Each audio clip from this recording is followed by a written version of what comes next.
டாபிக்குள்ளே போகிறதுக்கு முன்னாடி சேனலுக்கு சப்ஸ்கிரைப் பண்ணாதவங்க சப்ஸ்கிரைப் பண்ணிக்கோங்க. வாட்ஸ்அப் டெலிகிராம் சேனல் லிங்க் கீழே டிஸ்கிரிப்ஷனில் கொடுத்துருக்கேன், அதில் ஜாயின் பண்ணிக்கோங்க. வீடியோ அப்லோட் பண்ண உடனே உங்களுக்கு வீடியோ நோட்டிஃபிகேஷன் வந்து.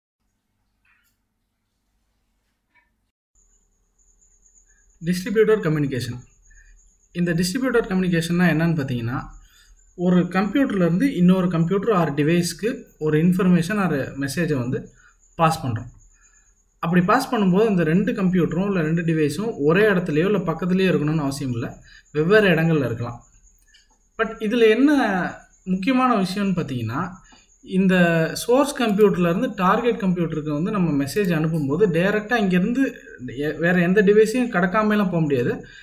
சோர்ஸ் கம்ப்யூட்டர்லேருந்து டார்கெட் கம்ப்யூட்டருக்கு நடுவில் நிறைய டிவைசஸ் இருக்கும், நிறைய கம்ப்யூட்டர்ஸ் இருக்கும், ரவுட்டர்ஸ், ஸ்விட்சஸ், இந்த மாதிரி இன்டர்நெட் காம்போனன்ட்ஸை தாண்டி தான் கடைசியாக டார்கெட் கம்ப்யூட்டரை ரீச் பண்ணும். அதுதான் டிஸ்ட்ரிபியூட்டட் சிஸ்டம்ஸ். ஆக்சுவலாக இந்த நோட்ஸ்ன்னு சொல்கிறாங்களே, ஏன்னா இந்த ரெண்டு சோர்ஸ் அண்ட் டார்கெட் கம்ப்யூட்டருக்கு நடுவில் இருக்கிற காம்போனன்ட்ஸ்க்கு பேர் நோட்ஸ்ன்னு சொல்லுவாங்க. இந்த நோடு என்ன பண்ணும், டேட்டாவை வாங்கி ஃபார்வர்ட் பண்ணிவிடும்.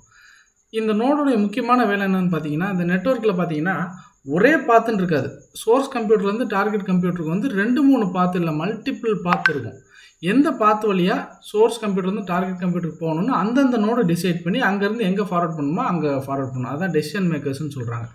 ஸோ இது டிஸ்ட்ரிபியூட்டட் சிஸ்டம். இந்த டிஸ்ட்ரிபியூட்டட் சிஸ்டம் மூலிமா நம்ம அனுப்புகிற இன்ஃபர்மேஷன் தான் டிஸ்ட்ரிபியூட்டட் கம்யூனிகேஷன்.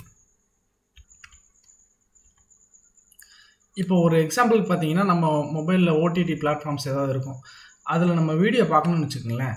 நம்ம ஃபோன்லேருந்து நம்ம அந்த வீடியோவை கிளிக் பண்ணுறோம். அந்த வீடியோ டேரெக்டாக நமக்கு சர்வர்லேருந்து நம்ம சிஸ்டம்க்கு வராது, நடுவில் ரவுட்டர்ஸ், ஸ்விட்சஸ், ஸோ இந்த மாதிரி நெட்வொர்க் டிவைசஸை தாண்டி தான் வரும். ஸோ நம்மளது இப்போ இந்த சினாரியோவில் பார்த்தீங்கன்னா, நம்ம ஃபோன் தான் source computer or source device. அந்த ஓடிடி சர்வர், அந்த சர்வர் தான் டார்கெட் கம்ப்யூட்டர். ஸோ நம்ம ரெக்வஸ்ட் கொடுத்தோன்னே அது பல இன்டர்நெட் டிவைசஸ் மூலிமா டார்கெட் கம்ப்யூட்டர் ரீச் பண்ணி ரிட்டர்ன் வீடியோ பாக்கெட்ஸாக வரும். அதை நம்ம மொபைல் வந்து கன்வெர்ட் பண்ணி நமக்கு வீடியோவாக காட்டும். இது ஒரு சின்ன எக்ஸாம்பிள்.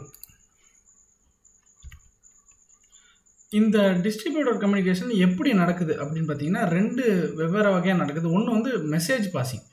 சோர்ஸ் கம்ப்யூட்டர் வந்து டார்கெட் கம்ப்யூட்டருக்கு ஒரு மெசேஜ் போகும். அந்த மெசேஜுக்கு வந்து அந்த கம்ப்யூட்டர் ரிட்டனாக ஒரு மெசேஜ் ரிட்டர்ன் பண்ணும், அவ்வளோதான். இது சிம்பிள். இதுக்கு பேர் மெசேஜ் பாசிங். இன்னொரு இது என்னென்னு பார்த்தீங்கன்னா, ஷேர்டு மெமரி. டார்கெட் கம்ப்யூட்டரில் ஒரு ஷேர்டு மெமரி இருக்கும், இல்லை டார்கெட் கம்ப்யூட்டரோடைய நெட்வொர்க்கில் ஒரு ஷேர்டு மெமரி இருக்கும். அந்த ஷேர்டு மெமரியை எல்லா கம்ப்யூட்டரும் டைரெக்டாக ஆக்சஸ் பண்ண முடியும். இதுவும் வந்து டிஸ்ட்ரிபியூட்டட் கம்யூனிகேஷன் தான். ஸோ ஃபார் எக்ஸாம்பிள், ஒரு common drive space, common server space, அதை வந்து அந்த நெட்வொர்க்கில் இருக்க எல்லா கம்ப்யூட்டரும் கனெக்டாக இருந்துச்சுன்னா அந்த எல்லா சிஸ்டமும் அந்த காமன் ட்ரைவை வந்து ஆக்சஸ் பண்ண முடியும். ஸோ இதுவும் வந்து ஒரு டிஸ்ட்ரிபியூட்டட் கம்யூனிகேஷன் மெத்தட் தான். இந்த டிஸ்ட்ரிபியூட்டட் கம்யூனிகேஷனில் சில அட்வான்டேஜஸ் இருக்குது. என்னன்னு பார்த்தீங்கன்னா, ஃபஸ்ட்டு வந்து ஸ்கேலபிலிட்டி. எத்தனை சிஸ்டம்ஸ் வேணாலும் நம்ம அடிஷ்னலாக ஆட் பண்ணிட்டே போகலாம் இந்த டிஸ்ட்ரிபியூட்டட் சிஸ்டமில். ஃபார் எக்ஸாம்பிள்,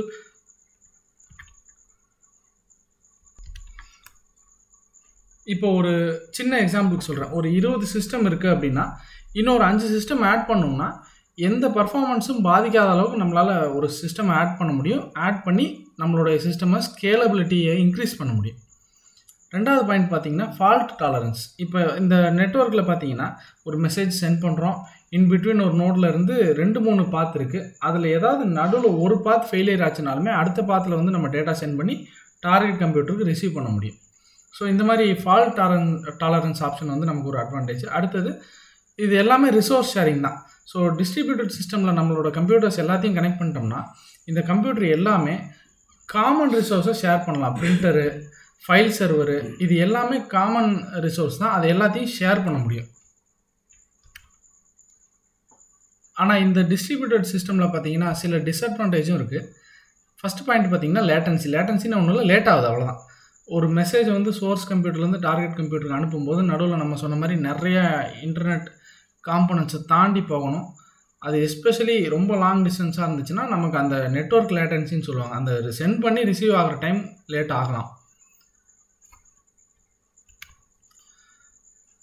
அதே மாதிரி சிங்க்ரனைசேஷன் இஷ்யூ. அதாவது ஒரு சர்வர் இருக்கும், மல்டிபிள் கிளைண்ட் இருக்கும். எல்லா சிஸ்டமுக்கும் அந்த டேட்டா வந்து ஒரே நேரத்தில் சிங்க்ரனைஸ் ஆகாது. ஒரு சில சிஸ்டமில் வந்து கொஞ்சம் டிலே ஆகலாம். அந்த சிங்க்ரனைசேஷன் இஷ்யூ இருக்கும்.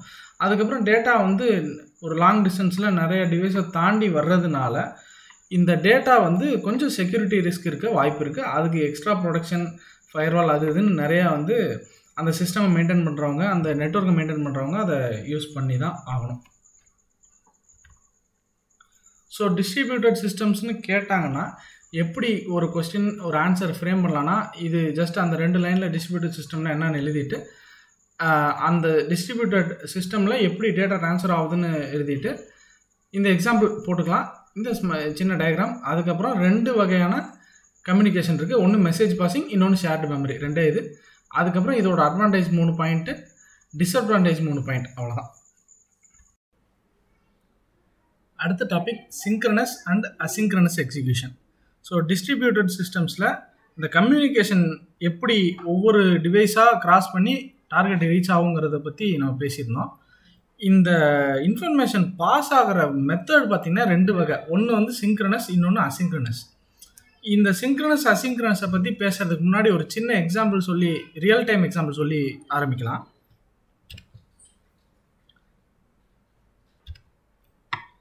இப்போ வந்து ஒரு மூவி தியேட்டரில் டிக்கெட் வாங்குறதுக்காக க்யூவில் எல்லாம் வரிசையாக நிற்கிறோம். இப்போ ஒருத்தர் போய் முன்னாடி போய் அமௌண்ட்டை கொடுத்துட்டு அந்த டிக்கெட்டை வாங்கிட்டு தான் வெளியே வருவார். இது ஒரு சினாரியோ. இன்னொரு சினாரியோ பாருங்கள். பேங்க்கில் அந்த கவுண்டரில் போய் எல்லாரும் டோக்கன் வாங்கிட்டு வந்துட்டு உட்காந்துருப்பாங்க. அந்த டோக்கன் நம்பர் கூப்பிடும்போது மட்டும் அவங்க எந்திரிச்சு போய் அதை வாங்குவாங்க. ஸோ இந்த 2 தான் சிங்க்ரனஸ் அசிங்க்ரனஸ்க்கான ரியல் வேர்ல்டு எக்ஸாம்பிள். இப்போ இந்த அதை வந்து டெக்னிக்கலாக கொஞ்சம் டீட்டெயிலாக பார்ப்போம். இப்போ சிங்க்ரனஸ்னால் என்னென்னா,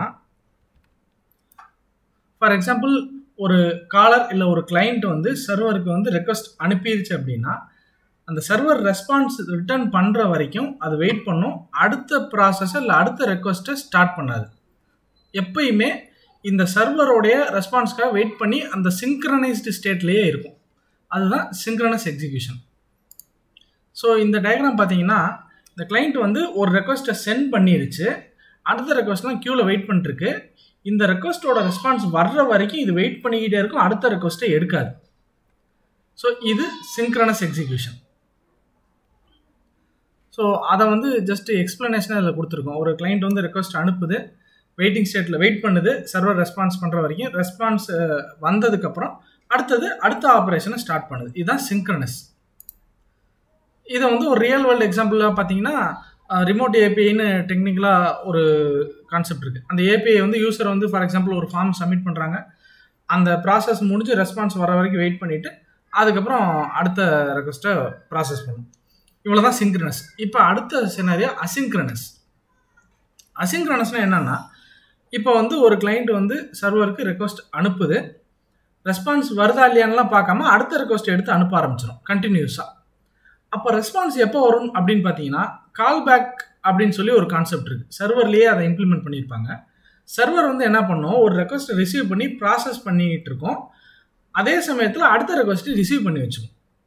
இப்போ இந்த கால் பேக்ங்கிறது என்னன்னா, இந்த உள்ள வர ரெக்வஸ்ட் எல்லாத்தையும் ப்ராசஸ் பண்ணிக்கிட்டே இருக்கும். எப்போ ஏதாவது ஒரு ரெக்வஸ்ட் முடிஞ்சிருச்சுன்னா இந்த கால் பேக்குங்கிற இம்ப்ளிமெண்டேஷன் என்ன பண்ணும், இந்த கால் பேக் வந்து கிளைண்ட்டுக்கு எந்த கிளைண்ட் வந்து ரெக்வஸ்ட் கொடுத்தோ அந்த கிளைண்ட்டுக்கு அனுப்பி வைக்கும். இதுதான் அசிங்க்ரனஸ். ஸோ கிளைண்ட் வந்து சர்வர்லேருந்து ரெஸ்பான்ஸ் வர்ற வரைக்கும் அடுத்த ரெக்வஸ்ட்டை ப்ராசஸ் பண்ணாமல் வெயிட் பண்ணாது. ஒரு ரெக்வஸ்ட் அனுப்பிச்சிட்டா அடுத்த ரெக்வஸ்ட் அனுப்பிச்சிக்கிட்டே இருக்கும். கால் பேக்கில் எப்போ முடியுதோ அப்போ ரெஸ்பான்ஸை ரிசீவ் பண்ணி அதை ப்ராசஸ் பண்ணிக்கும். அதுதான் வந்து இங்கே ஃப்ளோவாக கொடுத்துருக்கோம். ரெக்வஸ்ட் இனிஷியேட் பண்ணும், வெயிட்டிங்லாம் இல்லை, அடுத்த ரெக்வஸ்ட்டை சென்ட் பண்ணிக்கிட்டே இருக்கும். சர்வர் ப்ராசஸ் பண்ணும். சர்வர் முடிச்சதுக்கப்புறம் கால் பேக் மூலியமாவோ இல்லை ஈவெண்ட் லிசனர்னு ஒரு கான்செப்ட் இருக்குது. அது வந்து லிசன் பண்ணிக்கிட்டே இருக்கும் நமக்கு ரெஸ்பான்ஸ் வருதா இல்லைன்னு. அந்த லிசனர் மூலியமாவோ ப்ராசஸ் முடிஞ்சோடனே ரெஸ்பான்ஸ் வரும், அதை வந்து கிளைண்ட் வாங்கிக்கும். ஸோ இது வந்து அசிங்க்ரனஸ். ஸோ இப்போ வந்து என்னென்னா, நம்ம அனுப்பின ரெக்வஸ்ட்டோடைய ஸ்டேட் என்னன்னு இந்த சினாரியோவில் தெரியவே தெரியாது. அன்டில் கால்பேக் வர்ற வரைக்கும் நோ க்ளூ. கால்பேக் வந்ததுக்கப்புறம் தான் அது முடிஞ்சுதா இல்லையான்னு தெரியும். இதை ஒரு சினாரியோ எக்ஸாம்பிளாகவே பார்த்துடலாம். கிளைண்ட் சப்மிட் பண்ணோம், வெயிட் பண்ண தேவையில்லை, மறுபடியும் அடுத்த ரெக்வஸ்ட்டை சென்ட் பண்ணிடும். ப்ராசஸ் முடிஞ்சதுன்னா கால்பேக் மூலிமா நமக்கு டேட்டா வரும். ஸோ அதே டயக்ராம் பார்த்தீங்கன்னா, ரெக்வஸ்ட் வெயிட் பண்ணிகிட்ருக்கு, கிளைண்ட் வந்து ஒரு ரெக்வஸ்ட் சென்ட் பண்ணிவிட்டு அடுத்த ரெக்வஸ்ட் எடுத்து சென்ட் பண்ணிக்கிட்டே இருக்கும். சர்வர்லேருந்து ரெஸ்பான்ஸ்க்காக வெயிட் பண்ணாது. சர்வருக்குள்ளே இந்த கால் பேக்குங்கிற இம்ப்ளிமெண்டேஷன் என்ன பண்ணும், ஒன்ஸ் ஏதாவது ஒரு ரெக்வஸ்ட், எந்த ரெக்வஸ்ட் வேணாலும் ஃபஸ்ட்டு முடியலாம், அந்த முடிஞ்ச ரெக்வஸ்ட்டை எடுத்து கிளைண்ட்டுக்கு அனுப்பும். ஸோ இந்த இடத்துல எங்கேயுமே கிளைண்ட் வெயிட் பண்ணாது. ஸோ இது வரைக்கும் நம்ம டிஸ்கஸ் பண்ண எக்ஸ்பிளனேஷனை வந்து ஒரு டேபிள் மாதிரி போட்டிருக்கோம், டிஃப்ரென்ஸ் பிட்வீன் சிங்க்ரனஸ் அசிங்க்ரனஸ்க்காக. இப்போ நான் முன்னாடி சொன்ன எக்ஸாம்பிளை யோசிச்சு பாருங்க. இதில் டிஃப்ரெண்ட் எக்ஸாம்பிள் சொல்லியிருக்காங்க. ஒரு ஃபுட் கவுண்டரில் வெயிட் பண்ணுறாரு ஒருத்தர், க்யூவில் வரிசையாக நிற்கிறாங்க. ஒருத்தர் ஃபுட் கவுண்டரில் வெயிட் பண்ணுறாரு, அமௌண்ட் பே பண்ணிவிட்டு அந்த ஃபுட் ப்ரிப்பேர் பண்ணி முடிக்கிற வரைக்கும் வெயிட் பண்ணுறாரு. பின்னாடி இருக்க பர்சன் வந்து இவர் வாங்குற வரைக்கும் வெயிட் பண்ணி தான் ஆகணும். அது சிங்க்ரனஸ். அதே மாதிரி அதே இதில் இன்னொரு சினாரியோ, பர்சன் வந்து ஃபுட் ஆர்டர் பண்ணுறாரு, பண்ணிவிட்டு பில்லை வாங்கிட்டு வந்து உட்காந்துக்கிறாரு. அந்த ஆர்டர் ப்ரிப்பேர் ஆகி முடிச்சோடனே பஸர் அழுத்துறாங்க, சவுண்டு வருது. அதுக்கப்புறம் அங்கே போய் அதை வாங்கிட்டு வந்து எடுத்துக்கிறாங்க. இதை தான் நான் ஃபஸ்ட்டு சொன்ன எக்ஸாம்பிள். தியேட்டரில் வந்து டிக்கெட் கவுண்டரில் டிக்கெட் வாங்கிட்டு தான் அவர் வெளியே வருவார். அதுக்கப்புறம் தான் அடுத்த பர்சன் வந்து சர்வ் பண்ணுவாங்க. அதே வந்து பேங்க்கில் பார்த்தீங்கன்னா டோக்கன் வாங்கிட்டு வந்து உட்காந்துருவாங்க. அந்த டோக்கன் கூப்பிட்றாங்கல்ல, அந்த கூப்பிட்றது தான் கால்பேக் மாதிரி. ஸோ அவங்க ரெடிங்கும் போது டோக்கன் கூப்பிடுவாங்க, அடுத்த டோக்கன் வந்து எந்திரிச்சு போகலாம். அதுதான் கான்செப்ட். இதுதான் சிங்க்ரனஸ் அசிங்க்ரனஸ். இந்த டிஸ்ட்ரிபியூட்டட் கம்ப்யூட்டிங்கில், டிஸ்ட்ரிபியூட்டட் சிஸ்டம்ஸில் சிங்க்ரனஸ் அசிங்க்ரனஸ் இந்த 2 வகையான டேட்டா கம்யூனிகேஷன் பாசிபிள். டிஸ்ட்ரிபியூட்டட் சிஸ்டமில் சோர்ஸ் சிஸ்டம்லேருந்து டார்கெட் சிஸ்டம்க்கு ஒரு இன்ஃபர்மேஷன் பாஸ் ஆகிறதுக்கு நடுவில் நிறையா கம்ப்யூட்டர்ஸை தாண்டி போக வேண்டியது இருக்கும், நிறைய இன்டர்நெட் டிவைஸஸை தாண்டி போக வேண்டியது இருக்கும். இந்த மாதிரி ஒரு காம்ப்ளெக்ஸ் சிஸ்டமை டிசைன் பண்ணும்போது நிறையா சேலஞ்சஸ் வரும். அது பார்த்திங்கன்னா ஒரு 10 வகையாக நம்ம பிரிச்சிருக்கோம். அது ஒவ்வொன்றும் என்னங்கிறது டீட்டெயிலாக பார்ப்போம். First point transparency challenge. அதாவது இந்த சிஸ்டம் வந்து எவ்வளோ காம்ப்ளெக்ஸாக இருக்குது அப்படிங்கிறது வந்து யூசருக்கு தெரியக்கூடாது, அவங்களுக்கு தெரிய தேவையும் இல்லை. ஃபார் எக்ஸாம்பிள் வந்து இதில் நிறைய டைப்ஸ் ஆஃப் டிரான்ஸ்பேரன்சி இருக்குது. ஆக்சஸ் டிரான்ஸ்பேரன்சி, இதில் என்ன சொல்லியிருக்காங்க, user does not need to know how resource are accessed, லோக்கலில் இருக்கா, ரிமோட்டில் இருக்கா, அந்த சர்வர் எங்கே இருக்குது, அந்த டீட்டெயில்ஸ்லாம் அவங்களுக்கு தேவையில்லை. அவங்க வந்து ஃபார் எக்ஸாம்பிள் ஒரு பேங்க் வெப்சைட் ஓப்பன் பண்ணால் அவங்களால லாகின் பண்ண முடியணும், டிரான்சாக்ஷன் பண்ண முடியணும், அவங்களால யூஸ் பண்ண முடியணும். சர்வர் எங்கே இருக்குது, ஃபைல்ஸ் எங்கே இருக்குது, எவ்வளோ லாங் டிஸ்டன்ஸ்லேருந்து டேட்டா வருது, இதெல்லாம் அவங்களுக்கு தேவையில்லை. லொக்கேஷன் அதே மாதிரி தான், லொக்கேஷன் டிரான்ஸ்பேரன்சியும் அதே தான். அடுத்தது ரெப்ளிகேஷன் டிரான்ஸ்பேரன்சி. அதாவது வந்து நம்ம ஒரு எக்ஸாம்பிளுக்கு பேங்க் டேட்டாபேஸ் எடுத்துக்கிட்டோம்னா, அந்த பேங்க் டேட்டாபேஸ் வந்து மல்டிபிள் காப்பீஸ் இருக்கும், மல்டிபிள் லொக்கேஷனில் மல்டிபிள் காப்பீஸ் இருக்கும், நிறைய ஃபால்ட் டாலரன்ஸ் டெக்னிக்காக. அப்போ ஒரு யூசர் ஆங்கிலேருந்து பார்க்கும்போது நம்மளுடைய டேட்டா வந்து மல்டிபிள் பிளேசஸில் காப்பி இருக்குது அப்படிங்கிறதெல்லாம் அவங்களுக்கு தெரியக்கூடாது. இது ஒரு சேலஞ்ச். அடுத்தது கன்கரன்சி டிரான்ஸ்பேரன்சி. பல யூசர் ஒரே நேரத்தில் யூஸ் பண்ணாலும் அவங்களுக்கு அந்த டிஃபிகல்ட்டியே தெரியக்கூடாது, ஸ்லோ ஆகிறது, இந்த மாதிரி எந்த டிஃபிகல்ட்டியும் இருக்கக்கூடாது. அப்படி இருந்துச்சுன்னா அது வந்து யூசருக்கு தெரிஞ்சிடும், இது கன்கரன்சி நிறைய பேர் யூஸ் பண்ணுறாங்க, லோட் ஆகுது அப்படின்னு சொல்லி அவங்களுக்கு அந்த டிஸ்டர்பன்ஸ் வரக்கூடாது. அதே மாதிரி அடுத்தது ஃபால்ட் டாலரன்ஸ். சிஸ்டம் வந்து பல நேரங்களில் வந்து கரெக்டாக ஒர்க் ஆனாலும் ஒரு சில நேரங்களில் ஏதோ ஒரு இடத்துல ஃபால்ட் நடக்கலாம். அப்படி நடந்தாலும் பின்னாடி, அதாவது பேக் எண்டில் இருந்து மெயின் சர்வர் ஃபெயில் ஆனாலும் டக்குன்னு பேக்கப் சர்வர் வந்து ஆன்லைன் வந்துடணும். யூசருக்கு வந்து அந்த ஃபால்ட் நடந்ததோ, பிரைமரி சர்வர் ஃபெயில் ஆனதுக்கப்புறம் பேக்கப் சர்வர் ஆன் ஆனது எதுவுமே யூசருக்கு தெரியக்கூடாது. யூசர் ஆங்கிலேருந்து இது எல்லாமே மறைச்சி யூசருக்கு வந்து ஒரு சீம்லெஸ்ஸான ஒரு எக்ஸ்பீரியன்ஸை கொடுக்கறது இந்த டிஸ்ட்ரிபியூட்டட் சிஸ்டமில் இந்த டிரான்ஸ்பேரன்சி சேலஞ்ச். செகண்ட் சேலஞ்ச் பார்த்தீங்கன்னா ஸ்கேலபிலிட்டி. ஸோ ஒரு சிஸ்டம் இன்க்ரீஸ் ஆக ஆக number of user, number of devices அதிகமாகும் போது நம்ம சிஸ்டம் வந்து ஈஸியாக ஸ்கேல் அப் பண்ண முடியணும், ரிசோர்ஸை ஆட் பண்ண முடியணும். ஆட் பண்ணும்போதும் நமக்கு டேட்டாவில் எந்த பிரச்சனையும் வரக்கூடாது, டேட்டா கன்சிஸ்டண்ட்டாக இருக்கணும். அதே மாதிரி யூசருக்கும் வந்து சிஸ்டம் க்ரோ ஆகிறது தெரிய தேவையில்லை. ஸோ அதை ப்ராப்பராக ஸ்கேலிங்கை ஹேண்டில் பண்ணுறது ஒரு முக்கியமான இஷ்யூ. தேர்ட் சேலஞ்ச் பார்த்தீங்கன்னா ரிசோர்ஸ் மேனேஜ்மெண்ட். ஸோ நம்ம சொன்ன மாதிரி அந்த டிஸ்ட்ரிபியூட்டட் சிஸ்டம்ஸில் பார்த்தீங்கன்னா நிறைய டிவைசஸை தாண்டி தான் வரணும், நிறையா கம்ப்யூட்டர்ஸை தாண்டி வரணும். ஸோ நமக்கு வந்து நிறையா ரிசோர்ஸ் உள்ளே இருக்கும். ஒரு சில ரிசோர்ஸ் பக்கத்துலேயே இருந்தாலும் ரொம்ப நேரம் ஐடியலாக இருக்கலாம், இல்லை ஒரு சில ரிசோர்ஸ் தூரத்தில் இருந்தாலும் எந்நேரமே எங்கேஜாக இருக்கலாம். இந்த மாதிரிலாம் இல்லாமல் எந்த ரிசோர்ஸ் எவ்வளோ எஃபிஷியண்ட்டாக யூஸ் பண்ண முடியும், எவ்வளோ குயிக்காக யூசருக்கு ரெஸ்பான்ஸ் கொடுக்க முடியும், இது எல்லாத்தையும் ப்ராப்பராக அந்த ரிசோர்ஸை மேனேஜ் பண்ணுறது இன்னொரு சேலஞ்ச். அடுத்தது சிங்க்ரனைசேஷன். இப்போ ஃபார் எக்ஸாம்பிள் 2 நோட்லேருந்து 2 யூசர் இருக்காங்க. 2 நோடில் இருக்க 2 நோடு யூஸ் பண்ணிகிட்டு இருக்காங்க. நோடு 1ல் யூசர் 1, நோடு 2ல் யூசர் 2. இவங்க 2 பேருமே ஃபார் எக்ஸாம்பிள் ஒரு டாக்குமெண்ட்டை பிரிண்ட் எடுக்கிறாங்க. அந்த பிரிண்டட் டாக்குமெண்ட்டில் கீழே வந்து டைம் ஸ்டாம்ப் இருக்குதுன்னு வச்சுக்கோங்க. ஃபார் எக்ஸாம்பிளுக்கு நோடு 1ல் கிளாக் டைம் வேறு காட்டுது, நோடு 2ல் கிளாக் டைம் வேறு காட்டுது. அப்படிங்கும்போது உங்களுக்கு வந்து அந்த இடத்துல டேட்டா வந்து தப்பாக வருது. இந்த மாதிரி சிங்க்ரனைசேஷன் இஷ்யூலாம் வரக்கூடாது. ஸோ டிஸ்ட்ரிபியூட்டட் சிஸ்டம் டிசைன் பண்ணும்போது இந்த மாதிரி கிளாக் சிங்க்ரனைசேஷன், எல்லா நோடோடைய கிளாக் சிங்க்ரனைசேஷனும் ப்ராப்பராக இருக்கணும். இல்லைனா ஒரு சில சினாரியோவில் வந்து டேட்டா ரொம்ப தப்பாக போயிடும். ஃபார் எக்ஸாம்பிள் இப்போ வந்து ஒரு இன்ஃபர்மேஷன் வந்து நோடு 1லேருந்து நோடு 5க்கு போகுதுன்னு வச்சுக்கோங்க. நோடு 2 நோடு 3 தாண்டும் போது நோடு 3ல் டைம் ஒரு நாள் முன்னாடி டைம் இருக்குதுன்னு வச்சுக்கோங்களேன். அப்போ வந்து அந்த ட்ராவல் டைமை பார்த்தீங்கன்னா நோடு 1லேருந்து நோடு 2க்கு இன்றைக்கி போயிருக்கோம், நோடு 2லேருந்து நோடு 3க்கு நேத்திக்கு போயிருக்கோம், மறுபடியும் நோடு 3லேருந்து நோடு 4க்கு நேத்திக்கு வந்திருக்கும். இந்த மாதிரி வந்து உங்களுக்கு அந்த டேட்டா வந்து ப்ராப்பரான டேட்டா வராது. ஸோ அந்த மாதிரி சேலஞ்சஸ்லாம் நம்ம சால்வ் பண்ணோன்னா கிளாக் சிங்க்ரனைசேஷன் ரொம்ப முக்கியம். ஸோ ரேரஸ்ட் அக்கேஷனில் வந்து ஃபால்ட் ஃபெயிலியர்ஸ் நடக்கலாம். ஸோ இந்த மாதிரி ஃபெயிலியர் நடக்கும்போதோ நடக்கிறதுக்கு முன்னாடியோ நம்மளோட சிஸ்டம் வந்து அதுக்கு உண்டான சிம்டம்ஸை கவனித்து ஃபால்ட் நடக்க போகுதுங்கிறத கவனித்து டக்குன்னு பேக்கப் சர்வரை வந்து லைவ் கொண்டு வந்துடணும். மெயின் சர்வரை வந்து இமீடியட்டாக மறுபடியும் ரெக்கவர் பண்ணி மறுபடியும் மெயின் சர்வரை எவ்வளோ சீக்கிரம் மறுபடியும் அப் பண்ண முடியுமோ அப் பண்ணணும். இந்த மாதிரி ஃபால்ட் டாலரன்ஸும் டிஸ்ட்ரிபியூட்டட் சிஸ்டமில் ஒரு பெரிய சேலஞ்ச். செக்யூரிட்டி சேலஞ்சுன்னு பார்த்தீங்கன்னா சிம்பிள். டிஸ்ட்ரிபியூட்டட் சிஸ்டமில் நம்ம வந்து நிறைய நோட்ஸ் இருக்குதுன்னு சொல்கிறோம். ஸோ ஒரு சில இடங்களில் செக்யூரிட்டி டைட்டாக இருந்தாலும் ஏதோ ஒரு சிஸ்டமில், ஒரு சர்வரில், இல்லை ஒரு நோடில், இல்லை ஒரு இன்டர்நெட் டிவைஸில் சின்ன வல்னரபிலிட்டி, அதாவது சின்னதாக இன்ட்ரூட் ஆகிறதுக்கு ஒரு வாய்ப்பு இருந்தாலோ, ஏதோ ஒரு பக் இருந்தாலோ ஈஸியாக வந்து ஹேக்கர்ஸோ இன்ட்ரூடர்ஸோ உள்ளே புது டேட்டாவை எடுக்க முடியும், மிஸ்யூஸ் பண்ண முடியும். ஸோ இந்த மாதிரி எதுவும் ஆகாமல் டிஸ்ட்ரிபியூட்டட் சிஸ்டம் போது என்டையர் நெட்வொர்க்கையும் செக்யூராக கொண்டு வர்றது ஒரு முக்கியமான சேலஞ்ச். அடுத்தது கம்யூனிகேஷன், முக்கியமான ப்ராசஸ் இது. இதில் என்னென்னா முக்கியமான பாயிண்ட் வந்து லேட்டன்சி. எவ்வளோ தூரமாக இருக்கிற சிஸ்டமாக இருந்தாலும், இல்லை எத்தனை சிஸ்டமை தாண்டி ஒரு இன்ஃபர்மேஷன் போனாலும் நமக்கு அந்த லேட்டன்சி ரொம்ப டிலே ஆகக்கூடாது. அந்த லாங் டிஸ்டன்ஸ்னால மெசேஜ் லாஸ் இருக்கக்கூடாது. இந்த மாதிரி வந்து நமக்கு கம்யூனிகேஷன் ப்ராப்பராக இருக்கணும். அடுத்த சேலஞ்சு ஹெட்ரோஜெனிட்டி. ஸோ மல்டிபிள் சிஸ்டம்ஸுங்கிறதுனால நம்ம வந்து எல்லா சிஸ்டமும் ஒரே பிளாட்ஃபார்ம் தான் இருக்கும், இல்லை ஒரே ஆப்ரேட்டிங் சிஸ்டம் தான் இருக்கும்னு சொல்ல முடியாது. விண்டோஸ் இருக்கலாம், லினக்ஸ் இருக்கலாம், மேக் இருக்கலாம், இல்லை இன்டர்நெட் டிவைசஸ்னால் அதுக்குண்டான ஆப்ரேட்டிங் சிஸ்டம்ஸ் இருக்கலாம். இந்த மாதிரி மல்டிபிள் டைவர்ஸ் ஹார்ட்வேர் சாஃப்ட்வேர் இருக்கும். நம்மளுடைய சிஸ்டம் வந்து இந்த எல்லா ஹார்ட்வேர் சாஃப்ட்வேர் ப்ரோட்டோகால்ஸ் எல்லாத்தையும் உங்களுக்கு வந்து கம்பேட்டிபிளாக இருக்கணும். அந்த மாதிரி டிசைன் பண்ணணும். ஸோ அதனால் மேபி அது ஒரு சொல்யூஷனாக ஒரு யூனிஃபார்ம் இன்டர்ஃபேஸ் மூலிமா மிடில்வேர், எல்லா வகையான சிஸ்டமுக்கும் ஒரு காமன் மிடில்வேர் வந்து ரெடி பண்ணால் அது ஒரு சொல்யூஷனாக இருக்கலாம். அடுத்த சேலஞ்ச் வந்து கன்சிஸ்டன்சி.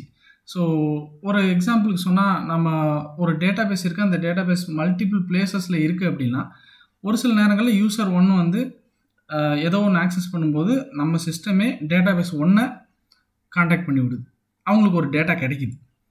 மறுபடியும் ஒரு ஃபியூ செகண்ட்ஸில் வேற ஒரு டேட்டா தேடும்போது, அது ரிலேட்டடான டேட்டா தேடும்போது டேட்டா பேஸ் 2 தான் ஃப்ரீயாக இருக்குன்னு சொல்லி டேட்டா பேஸ் 2வை ஸ்விட்ச் பண்ணி விடுது.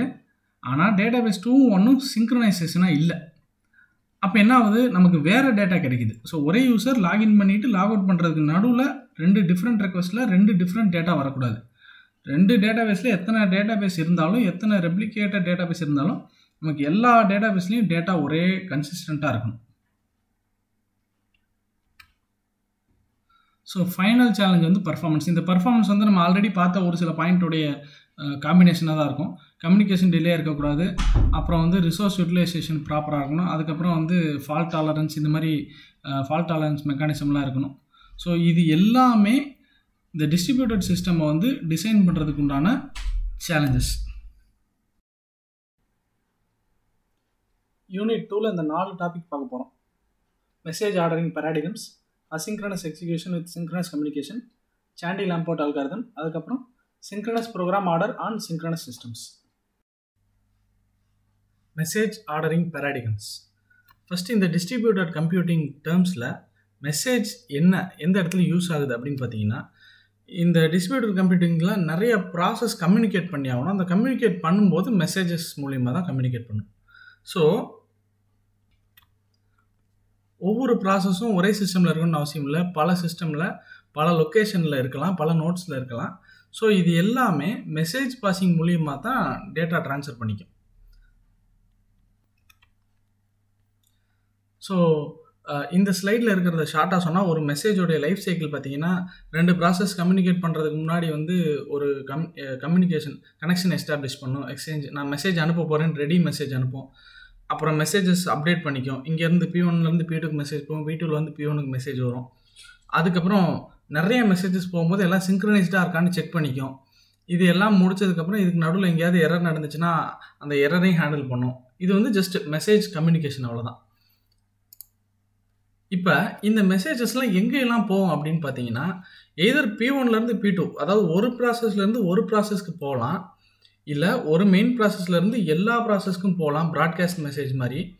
இல்லைன்னா ஒரு ப்ராசஸ்லேருந்து மற்ற ப்ராசஸோட சப்செட் ப்ராசஸ்க்கு போகலாம். ஸ்பெசிஃபிக்காக இந்த நோடோட இந்த சைல்டு நோடுக்கு போ அப்படிங்கிற மாதிரி மெசேஜ் பண்ணலாம். ஸோ இது எல்லாமே சாத்தியம். இந்த எல்லா கைண்ட் ஆஃப் மெசேஜஸும் டிஸ்ட்ரிபியூட்டட் கம்யூனிகேஷனில், டிஸ்ட்ரிபியூட்டட் கம்ப்யூட்டிங்கில் நடக்கும். இப்போ ஃபார் எக்ஸாம்பிளுக்கு இந்த ஒரு பேங்கிங் சிஸ்டம் எடுத்துக்குவோம். கஸ்டமர் வந்து ஒரு $500 வந்து அக்கௌண்ட் ஏலேருந்து பிக்கு வந்து மாற்றணும்னு மொபைல் ஆப்பில் இருந்தோ இல்லை சிஸ்டமில் இருந்தோ ரெக்வஸ்ட் கொடுக்குறாரு அந்த பேங்கிங் வெப்சைட்லேருந்து. இப்போ அந்த பேங்கிங் சர்வர் வந்து ரிசீவ் பண்ண இந்த மெசேஜ் ரிசீவ் பண்ணோடனே அப்போ என்ன பண்ணும், நோடு 1, அந்த நோடு 1ல் இவரோட அக்கௌண்ட் இருக்குன்னு வச்சுக்கோங்க ஒரு எக்ஸாம்பிளுக்கு. அதில் போய் 500 டெபிட் பண்ண சொல்லி ஒரு மெசேஜ் அனுப்பும்.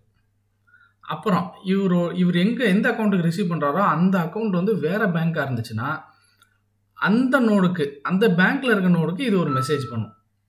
இப்போ அந்த பேங்க்கில் இருக்க நோடு என்ன பண்ணும், 500 கிரெடிட் பண்ணிடும் அப்படிங்கிற மெசேஜை ரிசீவ் பண்ணிக்கும். அடுத்தது இப்போ இந்த ரிசீவ் பண்ணதுக்கப்புறம் இந்த 2 நோடும், அதாவது பேங்க் ஏவோடைய நோடும் பேங்க் பியோடைய நோடும் இந்த மெசேஜை ரிசீவ் பண்ணதுக்கப்புறம் நோடு 1 வந்து டெபிட் சக்ஸஸ்ஃபுல்னு வந்துடும், அப்புறம் நோடு 2 வந்து கிரெடிட் சக்ஸஸ்ஃபுல்னு வந்துடும். இப்போ இந்த 2 மெசேஜையும் திருப்பி அந்த கோஆர்டினேட்டர் சர்வர் வந்து வாங்கி இது 2ம் சக்ஸஸ்ஃபுல் ஆனதுக்கப்புறம் டிரான்சாக்ஷன் கம்ப்ளீட்டட் சக்ஸஸ்ஃபுல்லின்னு கிளைண்ட்டுக்கு அனுப்பும்.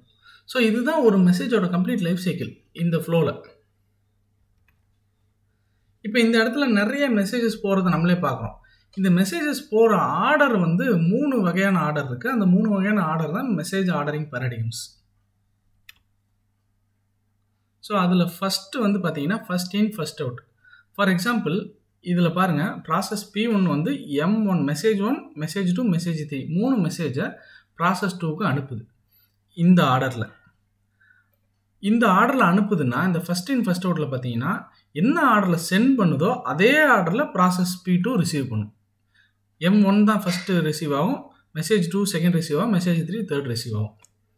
இதுக்கு நடுவில் ஃபார் எக்ஸாம்பிள் P2 வந்து மெசேஜ் 1 ரிசீவ் ஆயிடுச்சு, மெசேஜ் 2 வர்றதுக்கு முன்னாடி வேறு ஏதாவது ப்ராசஸ்லேருந்து ஒரு மெசேஜ் வந்துச்சுனாலும் வரலாம், அது வரக்கூடாதுன்னு இல்லை, வரலாம். பட் P1லேருந்து வர்ற மெசேஜஸ் வந்து என்ன ஆர்டரில் வருதோ அதே ஆர்டரில் தான் ரிசீவ் ஆகணும். இதுக்கு நடுவில் எத்தனை மெசேஜ் வந்தாலும் அதை ரிசீவ் பண்ணிக்கும். பட் P1 ஆர்டர் பார்த்தீங்கன்னா இதே ஆர்டர் தான். அதாவது என்ன சொல்ல வரேன்னா, M2க்கு முன்னாடி மெசேஜ் 2க்கு முன்னாடி மெசேஜ் 3 ரிசீவ் ஆகாது. இதுதான் ஃபஸ்ட் இன் ஃபஸ்ட் அவுட். அடுத்தது கேஷுவல் ஆர்டரிங். அதாவது ஒரு மெசேஜ் வந்து இன்னொரு மெசேஜை டிபெண்ட் பண்ணி இருக்குது, இல்லைனா ஒரு மெசேஜ் வந்து இன்னொரு மெசேஜ் அஃபெக்ட் பண்ணுற ஸ்டேட்டில் இருக்குது அப்படின்னா அப்போ வந்து ஃபஸ்ட்டு மெசேஜ் 2 ரிசீவ் ஆகிறதுக்கு முன்னாடி மெசேஜ் 1 ரிசீவ் ஆகணுங்கிற கண்டிஷன் இருந்துச்சுன்னா எல்லா ப்ராசஸும் மெசேஜ் 1 ஃபஸ்ட்டு ரிசீவ் பண்ணிடணும். அதாவது எந்த ப்ராசஸ் சென்ட் பண்ணுதோ அது மெசேஜ் 1 கண்டிப்பாக ஃபஸ்ட்டு சென்ட் பண்ணிடணும், அப்புறம் தான் மெசேஜ் 2 சென்ட் பண்ணணும். அதே மாதிரி ரிசீவ் பண்ணுற ப்ராசஸும் மெசேஜ் 1 ரிசீவ் பண்ணிட்டு தான் மெசேஜ் 2 ரிசீவ் பண்ணணும். இதுதான் கேஷுவல் ஆர்டரிங். அடுத்தது டோட்டல் ஆர்டரிங். இது வந்து குளோபலாக எல்லா ப்ராசஸ்க்கும் வரும். இப்போ வந்து P1 P2 வந்து நிறைய மெசேஜஸ் சென்ட் பண்ணிக்கிட்டே இருக்குது அப்படின்னு வச்சுக்கோங்களேன். M1 தான் ஃபஸ்ட்டு வரணும், M2 செகண்ட் வரணும் அப்படின்னா எல்லா ப்ராசஸுக்கும் M1 தான் ஃபஸ்ட்டு ரிசீவ் ஆகும், M2 வந்து செகண்ட் தான் ரிசீவ் ஆகும். ஸோ இது 3 தான் message ordering paradigms. Asynchronous execution with synchronous communication. So இது ரெண்டுமே வந்து ஆப்போசிட்டான டைம். அசிங்க்ரனஸ் சிங்க்ரனஸ் ஒரே இடத்துல எப்படி. ஸோ ஃபஸ்ட்டு அசிங்க்ரனஸ் எக்ஸிக்யூஷன் என்னன்னு சொல்கிறேன். ஒரு ப்ராசஸ் வந்து அதோடைய டாஸ்க்கை வந்து எக்ஸிக்யூட் பண்ணிக்கிட்டே இருக்கும். ரிசீவர்கிட்டருந்து ரெஸ்பான்ஸ் வர்ற வரைக்கும் அடுத்த டாஸ்க்கை ப்ராசஸ் பண்ணாமல் வெயிட் பண்ணாது. இது ப்ராசஸ் பண்ணிக்கிட்டே இருக்கும். On the other side synchronous கம்யூனிகேஷனாக என்னன்னா, இந்த சென்டர் வந்து ரிசீவர்கிட்ட இருந்து அக்னாலஜ்மெண்ட் வர்ற வரைக்கும் வெயிட் பண்ணும். அந்த மெசேஜ் டெலிவர் ஆகிற வரைக்கும் சென்டர் வந்து பிளாக் பண்ணியிருக்கும். ஸோ இது வந்து நம்ம ரியல் டைம் எக்ஸாம்பிள் பார்ப்போம், அப்போ உங்களுக்கு நல்லா புரியும். ஸோ இந்த டாப்பிக்கில் asynchronous execution with synchronous communication என்னன்னா 2 பார்ட்டாக பிரிக்கிறோம். ஃபஸ்ட்டு ஃப்ரண்ட் பார்ட் வந்து அசிங்க்ரனஸாக ரன் ஆகிக்கிட்டே இருக்கும். ஒரு சினாரியோவில் இந்த அசிங்க்ரனஸ் ப்ராசஸ் அப்படியே பாஸ் பண்ணிவிட்டு இந்த சைடு ஒரு முக்கியமான பார்ட் வந்து சிங்க்ரனைஸ் ஆகிற வரைக்கும் வெயிட் பண்ணிகிட்டு இருக்கும். அது முடிச்சதுக்கப்புறம் மறுபடியும் ஃப்ரண்ட் சைடு இருக்கிற அசிங்க்ரனஸ் பார்ட் மறுபடியும் இண்டிபெண்ட்டாக உட்கார ஆரம்பிக்கும். இது ரெண்டோட காம்பினேஷன் தான் அது. இது ரியல் டைமாக எங்கே வருதுன்னு பார்த்தீங்கன்னா, ஃபார் எக்ஸாம்பிள் இப்போ ஏர்லைன் டிக்கெட் புக்கிங் சிஸ்டம்னு வச்சுக்கோங்க. இப்போ வந்து மல்டிபிள் சர்வர் இருக்கும், மல்டிபிள் தேர்ட் பார்ட்டி சர்வர் இருக்கும். ஒவ்வொரு சர்வரும் வந்து ஒரு எக்ஸாம்பிளுக்கு ஒரு ஸ்பெசிஃபிக் ஃப்ளைட்டு அதோடைய சீட் நம்பர் எத்தனை சீட்ஸ் அவைலபிள் இருக்குன்னு செக் பண்ணிக்கிட்டே இருக்கும். இப்போ நம்ம 10 யூசர் இருக்கோம், 10 டிஃப்ரெண்ட் இடத்துல இருந்து பேலன்ஸ் சீட் எவ்வளோ இருக்குது, எவ்வளோ ஃப்ரீயாக இருக்குன்னு செக் பண்ணிக்கிட்டே இருக்குன்னு வச்சுக்கோங்களேன். நான் செக் பண்ணுறதுனால இன்னொரு யூசர் செக் பண்ண முடியாமல் இல்லை, நான் செக் பண்ணுற வரைக்கும் இன்னொரு யூசருக்கு வந்து செக் பண்ண முடியாமல் பிளாக் பண்ணியிருக்காது. எத்தனை யூசர் வேணால் ஒரே நேரத்தில் செக் பண்ணிக்கிட்டே இருக்கலாம். அது அசிங்க்ரனஸாக செக் ஆகிக்கிட்டே இருக்கும். இப்போ நான் ஒரு சீட்டை கிளிக் பண்ணி புக் பண்ண ஆரம்பிச்சிட்டேன்னா அந்த ஸ்பெசிஃபிக் சீட்டுக்கு உண்டான ப்ராசஸ் எல்லாத்தையும் பாஸ் பண்ணி ஹோல்டு பண்ணிடும். வேறு எந்த யூஸரும் அந்த ஸ்பெசிஃபிக் சீட்டை ட்ரை பண்ண முடியாது, புக் பண்ண முடியாது, எதுவும் பண்ண முடியாது, பாஸ் பண்ணி வச்சுருக்கும். நான் பேமெண்ட்லாம் முடித்து டிக்கெட்லாம் ரிசர்வ் பண்ணி எனக்கு கன்ஃபர்மேஷன் வர்ற வரைக்கும் அது பாஸில் இருக்கும். எனக்கு கன்ஃபார்ம் ஆயிடுச்சுன்னா மறுபடியும் வந்து அந்த சீட் இருக்கா இல்லையா அதெல்லாம் வந்து மற்ற யூசர் எல்லாருமே செக் பண்ண முடியும். ஸோ இதுதான் ஒரு பகுதி வரைக்கும் அசிங்க்ரனஸாக ரன் ஆகிட்டே இருக்கும். கரெக்டாக அந்த முக்கியமான டிரான்சாக்ஷன் டைமில் அந்த எந்த ஸ்பெசிஃபிக் பார்ட்டோ அந்த ஸ்பெசிஃபிக் பார்ட்டை பாஸ் பண்ணி சிங்க்ரனஸாக அந்த ப்ராசஸை முடித்து அதுக்கப்புறம் மறுபடியும் அசிங்க்ரனஸ் ஸ்டார்ட் ஆகும். இதுதான் asynchronous execution with synchronous communication. இது ஏன் முக்கியம் அப்படின்னு பார்த்தீங்கன்னா, பியூராக அசிங்க்ரனஸாக மட்டும் ஒரு சிஸ்டம் வச்சுருந்தாலும் நமக்கு ஒரு டிஸ்அட்வான்டேஜ், சிங்க்ரனஸாக மட்டும் வச்சுருந்தாலும் ஒரு சில டிஸ்அட்வான்டேஜ். இந்த அசிங்க்ரனஸ் நேச்சரோடைய அட்வான்டேஜை எடுத்துக்கிறோம், பட் சிங்க்ரனஸாக டேட்டாவை எங்கேயும் மிஸ் ஆகாமையும் பாஸ் பண்ணி வச்சுக்கிறோம். அது ரெண்டு காம்பினேஷனாக ஒரு ஹைப்ரிடான ஒரு எஃபிஷியண்டான ஒரு அவுட்புட் நமக்கு இதில் கிடைக்கும். சாண்டி-லாம்போர்ட் அல்காரிதம். இந்த அல்காரிதமை பற்றி டீப்பாக டிஸ்கஸ் பண்ணுறதுக்கு முன்னாடி ஸ்னாப்ஷாட் அப்படின்னு ஒரு வேர்டு இருக்குது. இந்த வேர்டுக்கான அர்த்தம் நமக்கு புரியணும். ஸ்னாப்ஷாட்னா என்னென்னா, இப்போ ஃபார் எக்ஸாம்பிள் நம்மகிட்ட ஒரு ஹார்ட் டிஸ்க் இருக்குது, அதை ஸ்னாப்ஷாட் எடுக்கிறோன்னா அந்த ஹார்ட் டிஸ்கில் இருக்கிற டேட்டா அதை அதில் ஒரு ஃபைல் நம்ம எடிட் பண்ண ஸ்டேட்டில் இருக்கும், ஒரு ஃபைல் வந்து டெலிட் பண்ணி ரீசைக்கிள் பின்னில் இருக்கும். ஸோ மொத்த ஹார்ட் டிஸ்கோடைய ஒரு ஸ்னாப்ஷாட்னா அந்த ஹார்ட் டிஸ்கோடைய அப்படியே ஒரு ரெப்ளிகேட்டட் காப்பி தான் ஸ்னாப்ஷாட். அதை வந்து எடுத்து வைக்கிறது தான் ஸ்னாப்ஷாட். இப்போ டிஸ்ட்ரிபியூட்டட் சிஸ்டம்ஸில் ஸ்னாப்ஷாட்னா என்னென்னா, ஒவ்வொரு நோடு ஒவ்வொரு ப்ராசஸ் மெசேஜ் எந்த ப்ராசஸ்லேருந்து எங்கே போயிட்டுருக்கு, எங்கே ரிசீவ் ஆச்சு, எங்கே டெலிட் ஆச்சு, இது எல்லாம் மொத்த நோடோடைய மொத்த சிஸ்டத்தோடைய கரண்ட் ஸ்டேட்டை, அது என்ன பொசிஷனில் என்ன ஸ்டேட்டில் இருக்கோ, என்ன ஸ்டேட்டஸில் இருக்கோ அது எல்லாத்தையும் அப்படியே ரெக்கார்ட் பண்ணி ஒரு காப்பியாக எடுத்து வைக்கிறது, அந்த டேட்டா இன்ஃபர்மேஷனை எடுத்து வைக்கிறது தான் ஸ்னாப்ஷாட் இந்த டிஸ்ட்ரிபியூட்டட் சிஸ்டம்ஸில். ஸோ இதில் இன்னொரு முக்கியமான அட்வான்டேஜ் இந்த அல்காரிதமில் என்னன்னு பார்த்தீங்கன்னா, நார்மலாக டிஸ்ட்ரிபியூட்டட் அந்த சிஸ்டம் வந்து ரன் ஆகிட்டே இருக்கும். நம்ம இந்த மாதிரி சாண்டி-லாம்போர்ட் யூஸ் பண்ணி ஸ்னாப்ஷாட் எடுக்கும்போது நார்மல் ஆப்ரேஷன் எந்த பாதிப்பும் வராது. இப்போ இந்த அல்காரிதம் ஆல்ரெடி சொன்னதான், இந்த அல்காரிதம் எதுக்கு யூஸ் ஆகுதுன்னா, ஒரு டிஸ்ட்ரிபியூட்டட் சிஸ்டமில் பலாயிரம் நோட் இருக்கலாம், பலாயிரம் சிஸ்டம்ஸ், பலாயிரம் இன்டர்நெட் டிவைசஸ் இருக்கலாம், நிறைய ப்ராசஸ் ரன் ஆகிட்டு இருக்கும். அந்த மொத்த டிஸ்ட்ரிபியூட்டட் சிஸ்டமோட குளோபல் ஸ்டேட் எல்லாத்தையும் சேர்த்து ஒரு ஸ்னாப்ஷாட்டாக எடுத்து வைக்க போகிறோம். சேவ்ஸ், இதில் பாருங்கள், சேவ் சிஸ்டம் ஸ்டேட். எதுக்கு அப்படின்னா, ஏதோ ஒரு in case of fault tolerance failure நடக்குது, அந்த மாதிரி நேரத்தில் நம்ம அதை செக் பாயிண்ட்டாக எடுத்து வச்சுருப்போம் ஸ்னாப்ஷாட்டை. அந்த ஸ்னாப்ஷாட்டை அப்படியே நம்ம ரீஸ்டோர் பண்ணிக்கலாம். ஸோ இந்த ரெண்டு கீவேர்டு ரொம்ப முக்கியம். குளோபல் ஸ்டேட்னா என்னென்னா, நம்மக்கிட்ட ஒரு 100 நோடு இருக்குன்னா ஒவ்வொரு நோடுடைய லோக்கல் ஸ்டேட்டும் நமக்கு முக்கியம். அந்த எல்லா நோடுடைய லோக்கல் ஸ்டேட்டும் சேர்ந்தது குளோபல் ஸ்டேட். அடுத்து ஸ்னாப்ஷாட்னா என்ன நம்ம ஆல்ரெடி சொல்லிட்டோம். இப்போ இந்த சாண்டி-லாம்போர்ட் அல்காரிதம் வந்து 4 ஸ்டேஜாக ஒர்க் ஆகும், 4 ஃபேஸாக ஒர்க் ஆகும். ஃபஸ்ட்டு ஏதாவது ஒரு ப்ராசஸ் வந்து இனிஷியேட்டராக ஸ்டார்ட் ஆகும். அதாவது இந்த ஸ்னாப்ஷாட் ப்ராசஸை ஸ்டார்ட் பண்ணுறது ஏதாவது ஒரு ப்ராசஸாக இருக்கும். அது ப்ராசஸ் ஒன்றா மட்டும் இருக்குன்னு அவசியம் இல்லை, ஏதோ ஒரு ப்ராசஸ். அது மேபி அந்த அல்காரிதம் டிசைட் பண்ணிக்கும். ஸோ ஃபார் எக்ஸாம்பிள் இப்போ வந்து நம்ம என்ன பண்ணுறோம், ப்ராசஸ் 1ன்னு சொல்லி ப்ராசஸ் 1 இனிஷியேட்டர் ஆகிறோம். இந்த ப்ராசஸ் 1 என்ன பண்ணும், இதோடைய லோக்கல் ஸ்டேட், இதுக்கிட்ட எத்தனை மெசேஜ் இருக்குது, இது என்னென்ன ப்ராசஸை, அதாவது எத்தனை ப்ராசஸை ப்ராசஸ் பண்ணியிருக்கு, எத்தனை டாஸ்க்கை ப்ராசஸ் பண்ணியிருக்கு, என்னென்ன மெசேஜஸ் இருக்குது, எவ்வளோ நேரம் ரன் டைம், இந்த மாதிரி நிறையா இன்ஃபர்மேஷனை, அந்த ப்ராசஸ்க்கு உண்டான இன்ஃபர்மேஷனை, அதாவது அந்த லோக்கல் ஸ்டேட்டை ஸ்டோர் பண்ணி வச்சுக்கும், சேவ் பண்ணி வச்சுக்கும். இது ஃபஸ்ட் பாயிண்ட், அதான் இனிஷியேட்டர். அடுத்தது அந்த இனிஷியேட்டர் என்ன பண்ணும், அதோடைய லோக்கல் ஸ்டேட்டை ஸ்டோர் பண்ணதுக்கப்புறம் மற்ற எல்லா ப்ராசஸ்க்கும் ஒரு மார்க்கர் மெசேஜ் அனுப்பும்.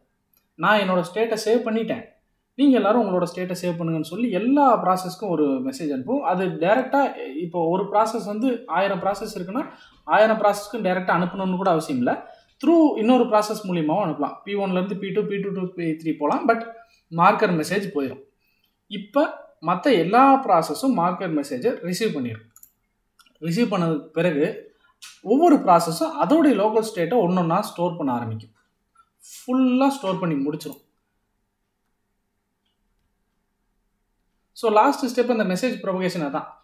கடைசி ப்ராசஸ் வரைக்கும் இந்த மார்க்கர் மெசேஜ் ரீச் ஆகி, அந்த மார்க்கர் மெசேஜ் ரீச் ஆனதுக்கு பிறகு அந்த ப்ராசஸ் அதோடைய லோக்கல் ஸ்டேட்டை ஸ்டோர் பண்ணிட்டா, உங்கள்கிட்ட ஃபார் எக்ஸாம்பிள் இதில் 4 ப்ராசஸ் இருக்குது, 4 ப்ராசஸோட லோக்கல் ஸ்டேட்டும் ஸ்டோர் ஆகி முடிச்சதுக்கப்புறம் பார்த்தீங்கன்னா உங்களுக்கு இந்த 4 ப்ராசஸோட ஸ்னாப்ஷாட் ரெடி.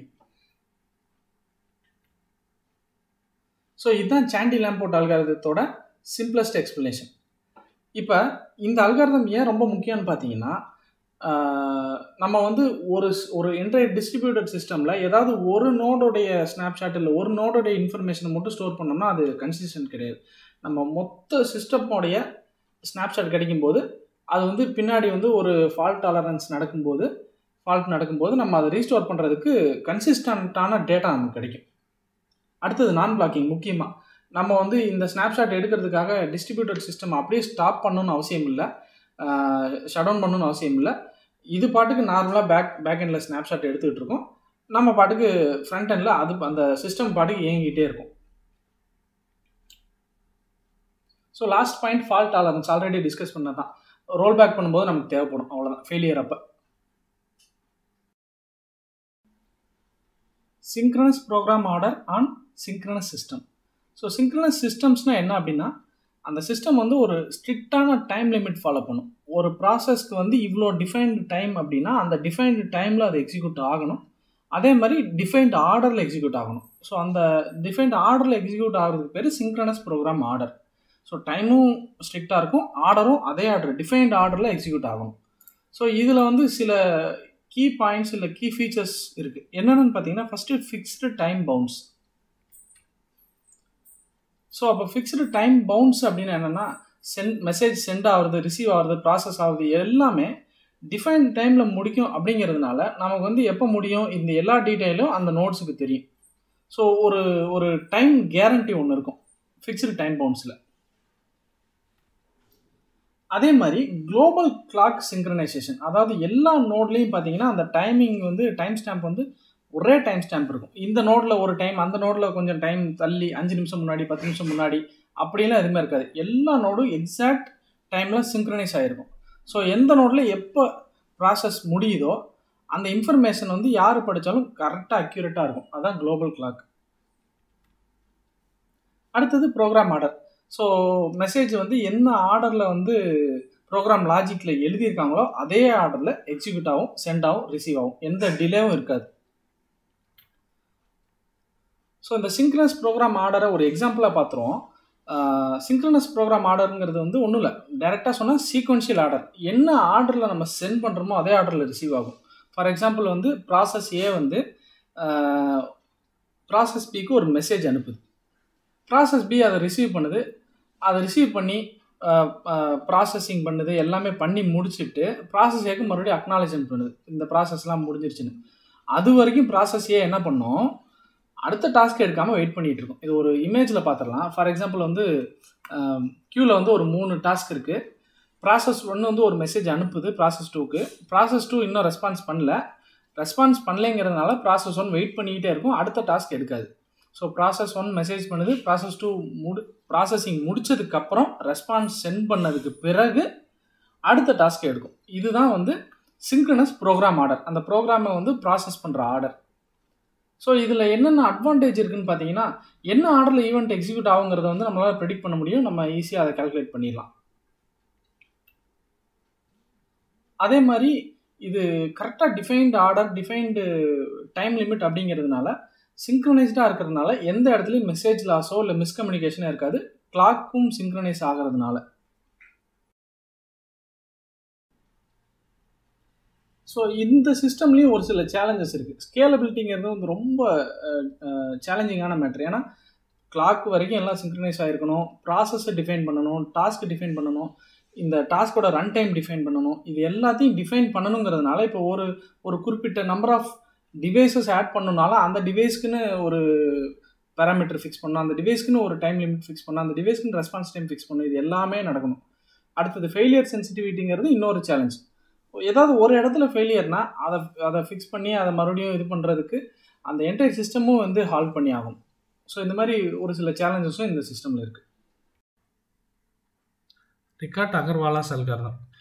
இந்த ரிகார்ட் அகர்வாலாஸ் அல்காரிதம்ங்கிறது வந்து டிஸ்ட்ரிபியூட்டட் மியூச்சுவல் எக்ஸ்க்ளூஷன் அல்காரிதம். இந்த மியூச்சுவல் எக்ஸ்க்ளூஷன்னா என்ன அப்படின்னு பார்த்தீங்கன்னா, இந்த டிஸ்ட்ரிபியூட்டட் சிஸ்டம்ஸில் ஷேர்டு ரிசோர்ஸ் இருக்கும், ஏதாவது ஒரு ஷேர்டு ரிசோர்ஸ் இருக்கும். ஸோ அந்த ஷேர்டு ரிசோர்ஸை பல ப்ராசஸ் ஒரே நேரத்தில் ஆக்சஸ் பண்ணும்போது எந்த இஷ்யூவும் வராமல் ஒன் பை ஒன்னாக ஆக்சஸ் பண்ணுறதுக்கு அரேஞ்ச் பண்ணி கொடுக்குற அல்காரிதம் தான் இந்த அல்காரிதம். இது எப்படி சாத்தியங்கிறத நம்ம எக்ஸ்பிளைன் பண்ணுவோம். ஃபஸ்ட்டு டிஸ்ட்ரிபியூட்டட் மியூச்சுவல் எக்ஸ்க்ளூஷன்னா நான் சொன்னதான், அந்த ஷேர்டு ரிசோர்ஸை ஆக்சஸ் பண்ணும்போது கான்ஃப்ளிக்ட் எதுவும் வரக்கூடாது. ஏதாவது ஒரு ப்ராசஸ் தான் அட் அ டைமில் அந்த ஷேர்டு ரிசோர்ஸை ஆக்சஸ் பண்ணணும், மற்ற ப்ராசஸ்லாம் வெயிட் பண்ணணும். ஸோ எந்த ப்ராசஸ் ஆக்சஸ் பண்ணணும், எந்த ப்ராசஸ் வெயிட் பண்ணணும் அப்படிங்கிறத டிசைட் பண்ணணும். அதுதான் மியூச்சுவல் எக்ஸ்க்ளூஷன். இந்த மியூச்சுவல் எக்ஸ்க்ளூஷன் ஸ்டேட்டை ஒரு சென்ட்ரலைஸ்டு கண்ட்ரோல் இல்லாமல் தனியாக இதுக்குன்னு ஒரு சாஃப்ட்வேரோ எதுவும் கோடோ எதுவும் இல்லாமல் அந்த ப்ராசஸ்களுக்குள்ளேயே மெசேஜ் பண்ணி எந்த ப்ராசஸ் ஆக்சஸ் பண்ணலாம் இதை அப்படின்னு டிசைட் பண்ண வைக்கிறது தான் இந்த அல்காரிதம். ஸோ இந்த அல்காரிதமில் வந்து முக்கியமான சில ஸ்டெப்ஸ் இருக்குது, அசம்ஷன்ஸும் இருக்குது. ஒவ்வொரு ப்ராசஸ்க்கும் ஒரு யூனிக் ஐடி இருக்கும். ஸோ அதை வச்சு தான் அந்த ப்ராசஸ் வந்து டிஃப்ரென்ஷியேட் பண்ணிக்க, எந்த ப்ராசஸ் இப்போ ஆக்சஸ் பண்ணிகிட்ருக்கு, எந்த ப்ராசஸ் வெயிட்டிங்கில் இருக்குது அப்படின்னு சொல்லி. அதே மாதிரி ப்ராசஸ்களுக்குள்ள மெசேஜிங் வந்து மெசேஜ் பாசிங் மூலிமா தான் கம்யூனிகேஷன் நடக்குது.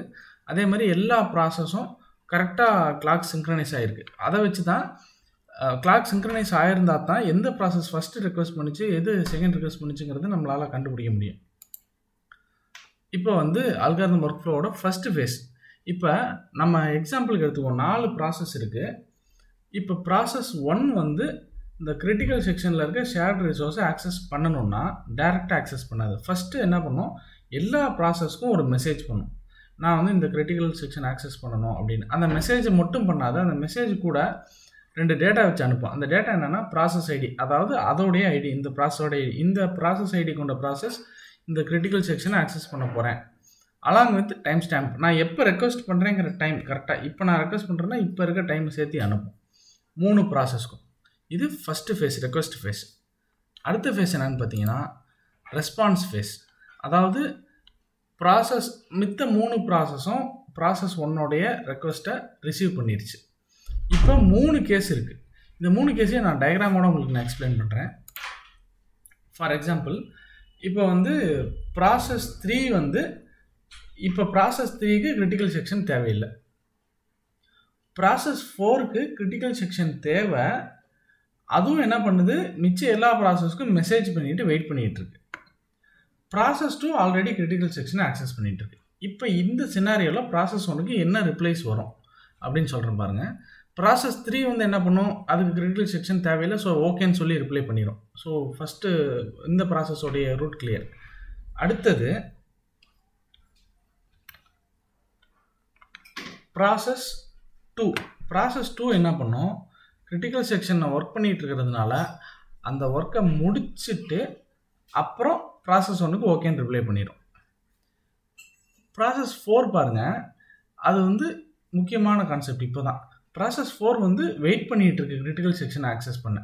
இப்போ ஆல்ரெடி ப்ராசஸ் 2 பண்ணிட்டு இருக்கிறதுனால ப்ராசஸ் 2 முடிகிற வரைக்கும் வெயிட் பண்ணும். ப்ராசஸ் 4ம் முடிஞ்சதுக்கு பிறகு ப்ராசஸ் 1 கொடுத்த ரெக்வஸ்ட் ஃபஸ்ட்டு வந்துச்சா, இல்லை ப்ராசஸ் 4 வந்து மிச்சம் எல்லா ப்ராசஸும் கொடுத்த ரெக்வஸ்ட்டு ஃபஸ்ட்டு வந்துச்சான்னு செக் பண்ணும். அப்போ ப்ராசஸ் 4வே முன்னாடியே கொடுத்துருந்ததுன்னா ப்ராசஸ் 4 வந்து இமீடியட்டாக கிரிட்டிக்கல் செக்ஷன் ஆக்சஸ் பண்ண ஆரம்பிச்சிடும் 2க்கு பிறகு. இது முடிக்கிற வரைக்கும் ப்ராசஸ் 4 வந்து ப்ராசஸ் 1க்கு ரிப்ளை கொடுக்காது, வெயிட் பண்ணிக்கிட்டே இருக்கும். ஸோ அது வரைக்கும் ப்ராசஸ் 1 வெயிட்டிங்லேயே இருக்கும். ப்ராசஸ் 4 கிரிட்டிக்கல் செக்ஷனுக்குள்ளே போய் அதை ஆக்சஸ் பண்ணி முடிச்சுட்டு வெளியே வந்த பிறகு ப்ராசஸ் 1க்கு ஓகேன்னு ரிப்ளை பண்ணும். இதுதான் 3 டிஃப்ரெண்ட் சினாரியோ. ஸோ இப்போ அதை தான் இங்கே கொடுத்துருக்காங்க. இப்போ கிரிட்டிக்கல் செக்ஷனில் இல்லை, அதே மாதிரி தேவையில்லை அப்படின்னா ஓகே ரிப்ளை கொடுத்துரும். ஆல்ரெடி கிரிட்டிக்கல் செக்ஷனில் இருக்குன்னா வந்த ரிக்வஸ்ட்டை வெயிட் பண்ணி வச்சுருக்கோம், முடிச்சுட்டு ரிப்ளை கொடுத்துரும். இப்போ கிரிட்டிக்கல் செக்ஷனுக்குள்ளே என்ட்ரு பண்ணுறதுக்காக வெயிட் பண்ணிகிட்டு இருக்கு அப்படின்னா எந்த ரெக்வஸ்ட் ஃபஸ்ட்டு வந்துச்சு, இந்த ப்ராசஸ் ரிசீவ் பண்ண ரெக்வஸ்ட் ஃபஸ்ட்டு வந்துச்சா, இல்லை இந்த ப்ராசஸ் சென்ட் பண்ண ரெக்வஸ்ட் ஃபஸ்ட்டு வந்துச்சான்னு பார்த்துட்டு அது உள்ளே என்ட்ரு பண்ணி வேலையை முடிச்சுட்டு தான் அனுப்பும், எந்த ரெக்வஸ்ட் ஃபஸ்ட்டு வந்துச்சோ.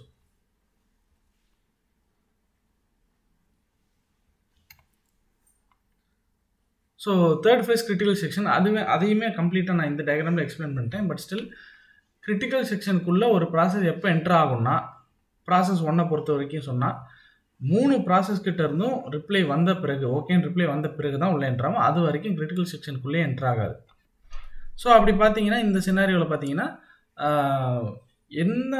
என்ன சினாரியோ வந்தாலும் கிரிட்டிக்கல் செக்ஷனை வந்து ஒரு ப்ராசஸ் தான் ஒரு நேரத்தில் ஆக்சஸ் பண்ணும். அதனால கான்ஃப்ளிக்ட் வரவே வராது. So final phase release phase. So critical செக்ஷனை வந்து ஃபார் எக்ஸாம்பிள் ப்ராசஸ் 2 ஆக்சஸ் பண்ணிகிட்டு இருந்துச்சு, அதோடைய வேலை முடிச்சதுக்கப்புறம் அதுக்கு என்ன ரெக்வஸ்ட் வந்துச்சு அதுக்கு ரெஸ்பாண்ட் பண்ண ஆரம்பிச்சிடும். அதே மாதிரி கிரிட்டிக்கல் செக்ஷனை ரிலீஸ் பண்ண ஆரம்பிச்சிடும். இந்த அல்காரிதமில் சில அட்வான்டேஜ் இருக்குது. என்னென்னா சென்ட்ரலைஸ்டு கண்டிஷன் எதுவும் தேவையில்லை. அந்த இடத்துல வந்து ஸோ இதுக்குன்னு ஒரு சென்ட்ரலைஸ்டு சாஃப்ட்வேர் இல்லை சென்ட்ரலைஸ்டு கோடை ஏதோ எழுதுனோம்னா அந்த இடத்துல கோட் ஃபெயிலியர் நடக்கலாம். அதெல்லாம் எதுவும் இல்லாமல் எலிமினேட் பண்ணிடும். அதேமாதிரி எத்தனை ப்ராசஸ் இன்க்ரீஸ் ஆச்சுன்னாலும் இந்த அல்காரிதம் கரெக்டாக ஒர்க் ஆகும். ஆனால் இதில் டிஸ்அட்வான்டேஜ் என்னன்னா, இப்போ ஒரு ப்ராசஸ் வந்து மொத்தம் 4 ப்ராசஸ் இருக்குது. ஒரு ப்ராசஸ் கிரிட்டிக்கல் செக்ஷனுக்குள்ளே போகணும்னா 3 ரெக்வஸ்ட் கொடுக்கணும், 3 ரெஸ்பான்ஸ் ரிசீவ் பண்ணணும். அதான் 2n-1 கொடுத்துருக்காங்க. மொத்தம் 6 மெசேஜஸ். அதாவது 2n-1ங்கிறது என்னென்னா, இப்போ 4 ப்ராசஸ் இருக்குது, 4 - 1 3, 3 × 2 6. அந்த 6ங்கிறது என்னென்னா 3 ரெக்வஸ்ட் கொடுக்கும், 3 ப்ராசஸ்க்கு ரெக்வஸ்ட் கொடுக்கும், மறுபடியும் அந்த 3 ப்ராசஸ்லேருந்து ரெஸ்பான்ஸ் வர்றது 3, மொத்தம் 6. இப்போ இதுவே 100 ப்ராசஸ் இருக்கிற டிஸ்ட்ரிபியூட்டட் சிஸ்டம் யோசிச்சு பாருங்கள், எத்தனை ரெக்வஸ்ட் ரெஸ்பான்ஸ் வரணும். ஸோ ஒவ்வொரு ரெக்வஸ்ட் ரெஸ்பான்ஸுக்கும் வந்து ஹெவி மெசேஜ் கம்யூனிகேஷன் போகும். இந்த லோடை வந்து சிஸ்டம் தாங்கி தான் ஆகணும். இதுதான் டிஸ்அட்வான்டேஜ். இதனுடைய அப்ளிகேஷன்ஸ் எங்கேன்னா டிஸ்ட்ரிபியூட்டட் சிஸ்டம்ஸில் ரிசோர்ஸ் ஷேரிங், அதே மாதிரி க்ளவுட் கம்ப்யூட்டிங் பிளாட்ஃபார்ம்ஸ்ல எல்லாம் எங்கெங்கெல்லாம் இதே மாதிரி மியூச்சுவல் எக்ஸ்க்ளூஷன், ஒரு ப்ராசஸ் தான் அட் அ டைமில் ஒரு ரிசோர்ஸோ இல்லை ஒரு இன்ஃபர்மேஷனை ஆக்சஸ் பண்ணணும் அப்படின்னா அந்த சினாரியோவில் யூஸ் பண்ணிக்கலாம். அதே மாதிரி பியர் டு பியர் நெட்வொர்க்ஸ்லையும் யூஸ் பண்ணுறாங்க. Suzuki Kasami broadcast algorithm. இந்த அல்காரிதமும் டிஸ்ட்ரிபியூட்டட் சிஸ்டம்ஸில் ஷேர்டு ரிசோர்ஸை பல ப்ராசஸ் ஆக்சஸ் பண்ணும்போது கான்ஃப்ளிக்ட் வராமல் இருக்கிறதுக்கு ஒரு ஆர்டரை க்ரியேட் பண்ணுறதுக்காக க்ரியேட் பண்ண அல்காரிதம் தான் அது. இதை பற்றி டீட்டெயில்டாக பார்ப்போம். அதுக்கு முன்னாடி சேனலுக்கு சப்ஸ்கிரைப் பண்ணலைன்னா பண்ணிக்கோங்க. அப்போ தான் உங்களுக்கு ஃப்ரீக்வெண்ட் வீடியோஸ் அப்டேட்ஸ் வரும். அப்படி இல்லைன்னா வாட்ஸ்அப் டெலிகிராம் லிங்க்கும் டிஸ்கிரிப்ஷனில் இருக்குது. ரெகுலர் வீடியோ அப்டேட்ஸ் உங்களுக்கு டைரெக்டாக நோட்டிஃபிகேஷன்ஸில் வந்துடும். ஸோ இப்போ இந்த அல்காரிதம் பார்த்தீங்கன்னா இதுக்கு முன்னாடி பார்த்தா ரிகார்ட் அல்காரிதமை விட ஒரே ஒரு சின்ன சேஞ்ச் என்னன்னு பார்த்தீங்கன்னா இதில் டோக்கன் இருக்கும். ஸோ இதை டோக்கன் வச்சா அந்த ஃப்ளோ எப்படி கம்ப்ளீட்டாக மாறுதுங்கிறதையும் டீட்டெயில்டாக பார்ப்போம். ஸோ ஃபஸ்ட்டு இந்த அல்காரிதம் வந்து நம்ம முதலே சொன்ன மாதிரி டோக்கன் பேஸ்ட் அல்காரிதம். அதாவது அந்த கிரிட்டிக்கல் செக்ஷனுக்குள்ளே போகணும்னா அந்த ப்ராசஸ் கிட்ட டோக்கன் இருக்கணும்.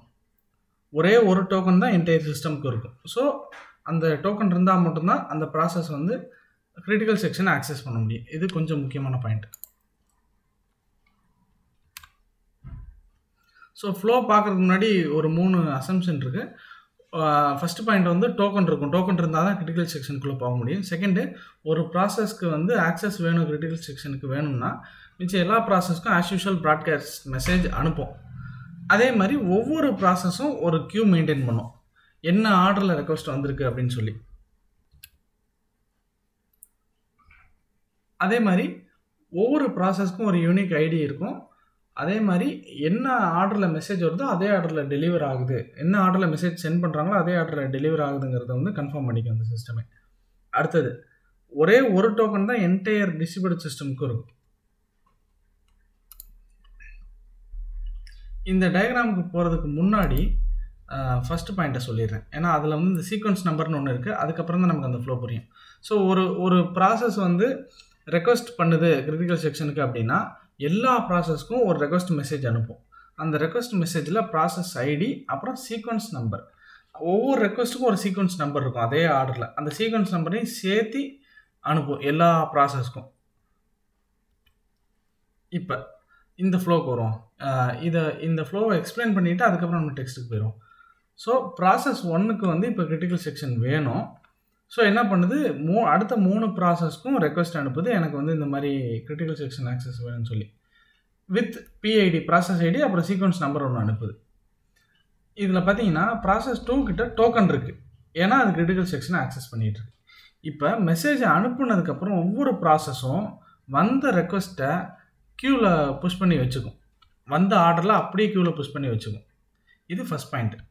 இப்போ வேறு எந்த ப்ராசஸும் ரெஸ்பாண்ட் பண்ணாது ப்ராசஸ் 1க்கு.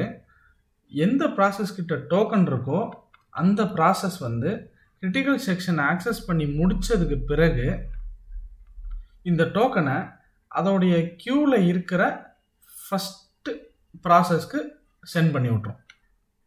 ஸோ இந்த ரிகார்ட் அல்காரிதமுக்கு இதுக்கு என்ன வித்தியாசம்னா, ரிகார்ட் அல்காரிதமில் வந்து ஒரு ப்ராசஸ் வந்து இப்போ இதே சினாரியோவில் ஒரு ப்ராசஸ் வந்து ரெக்வஸ்ட் பண்ணுன்னா 3 ப்ராசஸ்க்கு மெசேஜ் அனுப்பும். அதே மாதிரி 3 ப்ராசஸ்கிட்ட இருந்தும் ரெஸ்பான்ஸ் வந்ததுக்கப்புறம் தான் கிரிட்டிக்கல் செக்ஷன் ஆக்சஸ் கிடைக்கும். ஸோ 3 × 3 6 மெசேஜ் போகும். இதில் அப்படி இல்லை. இதில் ரெக்வஸ்ட் பண்ணும்போது 3 மெசேஜ் போகும், ஆனால் ரெஸ்பான்ஸ் ஒரே ஒரு மெசேஜ் தான் வரும். ஏன் அப்படின்னா ப்ராசஸ் 3 ப்ராசஸ் 4 ரெஸ்பாண்ட் பண்ணாது. ப்ராசஸ் 2 கிட்ட தான் டோக்கன் இருக்குது, அது கிரிட்டிக்கல் செக்ஷன் ஒர்க்கை முடிச்சுட்டு டோக்கனை அதோடைய க்யூவில் இருக்கிற ஃபஸ்ட்டு ப்ராசஸ்க்கு ரிட்டர்ன் பண்ணிடும். ஸோ இதில் வந்து P4 தான் ஃபஸ்ட்டு. ஸோ P1க்கு முன்னாடியே P4 வந்து ரெக்வஸ்ட் கொடுத்துருக்கு. ஸோ டோக்கன் வந்து P4க்கு சென்ட் பண்ணிடும். P4 என்ன பண்ணும், அதில் வந்து அதோடைய கிரிட்டிக்கல் செக்ஷன் ஒர்க்கு முடிஞ்சதுக்கப்புறம் அதோடைய க்யூவில் வந்து அடுத்தது என்ன இருக்குன்னு பார்த்தீங்கன்னா P1. அப்புறம் P1 டோக்கன் வந்து P1க்கு மாற்றி விடும். இப்படி தான் வந்து டோக்கன் வந்து ஒவ்வொரு ப்ராசஸ்கிட்டையும் அந்த என்ன சீக்வன்ஸ் ஆர்டரில் வந்துச்சோ அந்த ஆர்டரில் வந்து மாறி மாறி போயிட்டே இருக்கும். இந்த இடத்துல கிட்டத்தட்ட பார்த்தீங்கன்னா பாதிக்கு மேலே மெசேஜஸ் குறைக்கப்பட்டிருக்கு. ஸோ நம்ம சொன்னதை மறுபடியும் குயிக்காக ஒரு ரிவ்யூ பார்த்துடலாம். ரெக்வஸ்ட் பண்ணோம் ஒரு ப்ராசஸ்ஸு, மற்ற ப்ராசஸ் எல்லாம் ரிசீவ் பண்ணிவிட்டு சீக்வன்ஸ் ஆர்டரை அதோடைய க்யூவில் நோட் பண்ணிக்கும். நான் இதில் சொன்ன மாதிரி ஒவ்வொரு ப்ராசஸ்க்கும் ஒரு க்யூ இருக்கும், அந்த க்யூவில் வந்து சீக்வன்ஸ் ஆர்டரை நோட் பண்ணிடும். அப்புறம் டோக்கன் வந்து எந்த ப்ராசஸ் கிட்ட இருக்கோ அந்த ப்ராசஸ் வந்து அந்த கிரிட்டிக்கல் செக்ஷனை ஒர்க்கை முடிச்சுட்டு அதோடைய க்யூவில் ஃபஸ்ட்டு ஃப்ரண்ட்டில் எது இருக்கோ அதுக்கு வந்து அந்த டோக்கனை பாஸ் பண்ணி விட்டுரும். அந்த டோக்கன் இருந்தால் மட்டும்தான் கிரிட்டிக்கல் செக்ஷனுக்குள்ளே போக முடியும். கிரிட்டிக்கல் செக்ஷன் ஒர்க் முடிஞ்சோடனே அந்த டோக்கன் வந்து அடுத்த ப்ராசஸ்க்கு ஃபார்வர்ட் ஆகிடும். இதில் வந்து சில அட்வான்டேஜஸ் இருக்குது. நம்பர் ஆஃப் மெசேஜஸ் குறைஞ்சிருக்கு. இந்த போன அல்காரிதம் கம்பேர் பண்ணும்போது இதில் வந்து ரெக்வஸ்ட்டு எல்லா ப்ராசஸ்க்கும் போனாலும் ரெஸ்பான்ஸ் வந்து ஒரே ஒரு ப்ராசஸ் கிட்டேருந்து வரும். ஸோ அதில் ரிட்டர்ன் வர நம்பர் ஆஃப் ப்ராசஸ் குறைக்கப்பட்டிருக்கு. அடுத்தது ஃபஸ்ட் இன் ஃபஸ்ட் அவுட், என்ன ஆர்டரில் ரெக்வஸ்ட்டு சென்ட் ஆகிருக்கோ அதே ஆர்டரில் வந்து ப்ராசஸ் பண்ணப்படும். அதே மாதிரி ஒரே ஒரு டோக்கன் தான் இருக்கும், மல்டிபிள் டோக்கன் இல்லை. ஸோ காம்ப்ளெக்சிட்டி இல்லை. இதில் டிஸ்அட்வான்டேஜ் இருக்குது. ஏதோ ஒரு மெக்கானிசம்னால டோக்கன் லாஸ்ட் ஆயிடுச்சுன்னா மறுபடியும் ரீஜென்ரேட் பண்ணி சிஸ்டமை ரீவாம் பண்ணணும். அதே மாதிரி என்ன தான் மெசேஜஸை குறைச்சாலும் நம்பர் ஆஃப் சிஸ்டம்ஸ் அதிகமாக இருக்கும்போது ரெக்வஸ்ட் மெசேஜுங்கிறது வந்து எல்லா ப்ராசஸுக்கும் போகிறனால அந்த ப்ராட்காஸ்ட் ஓவர் ஹெட்டுங்கிறது இருக்கும். அதே மாதிரி ஃபெயிலியர் ஆகிடுச்சுன்னா டோக்கன் எந்த ப்ராசஸ் கிட்ட கடைசியாக இருந்துச்சு, என்ன ரெக்வஸ்ட் போச்சு, இதெல்லாம் ஹேண்டில் பண்ணுறது கொஞ்சம் கஷ்டம்.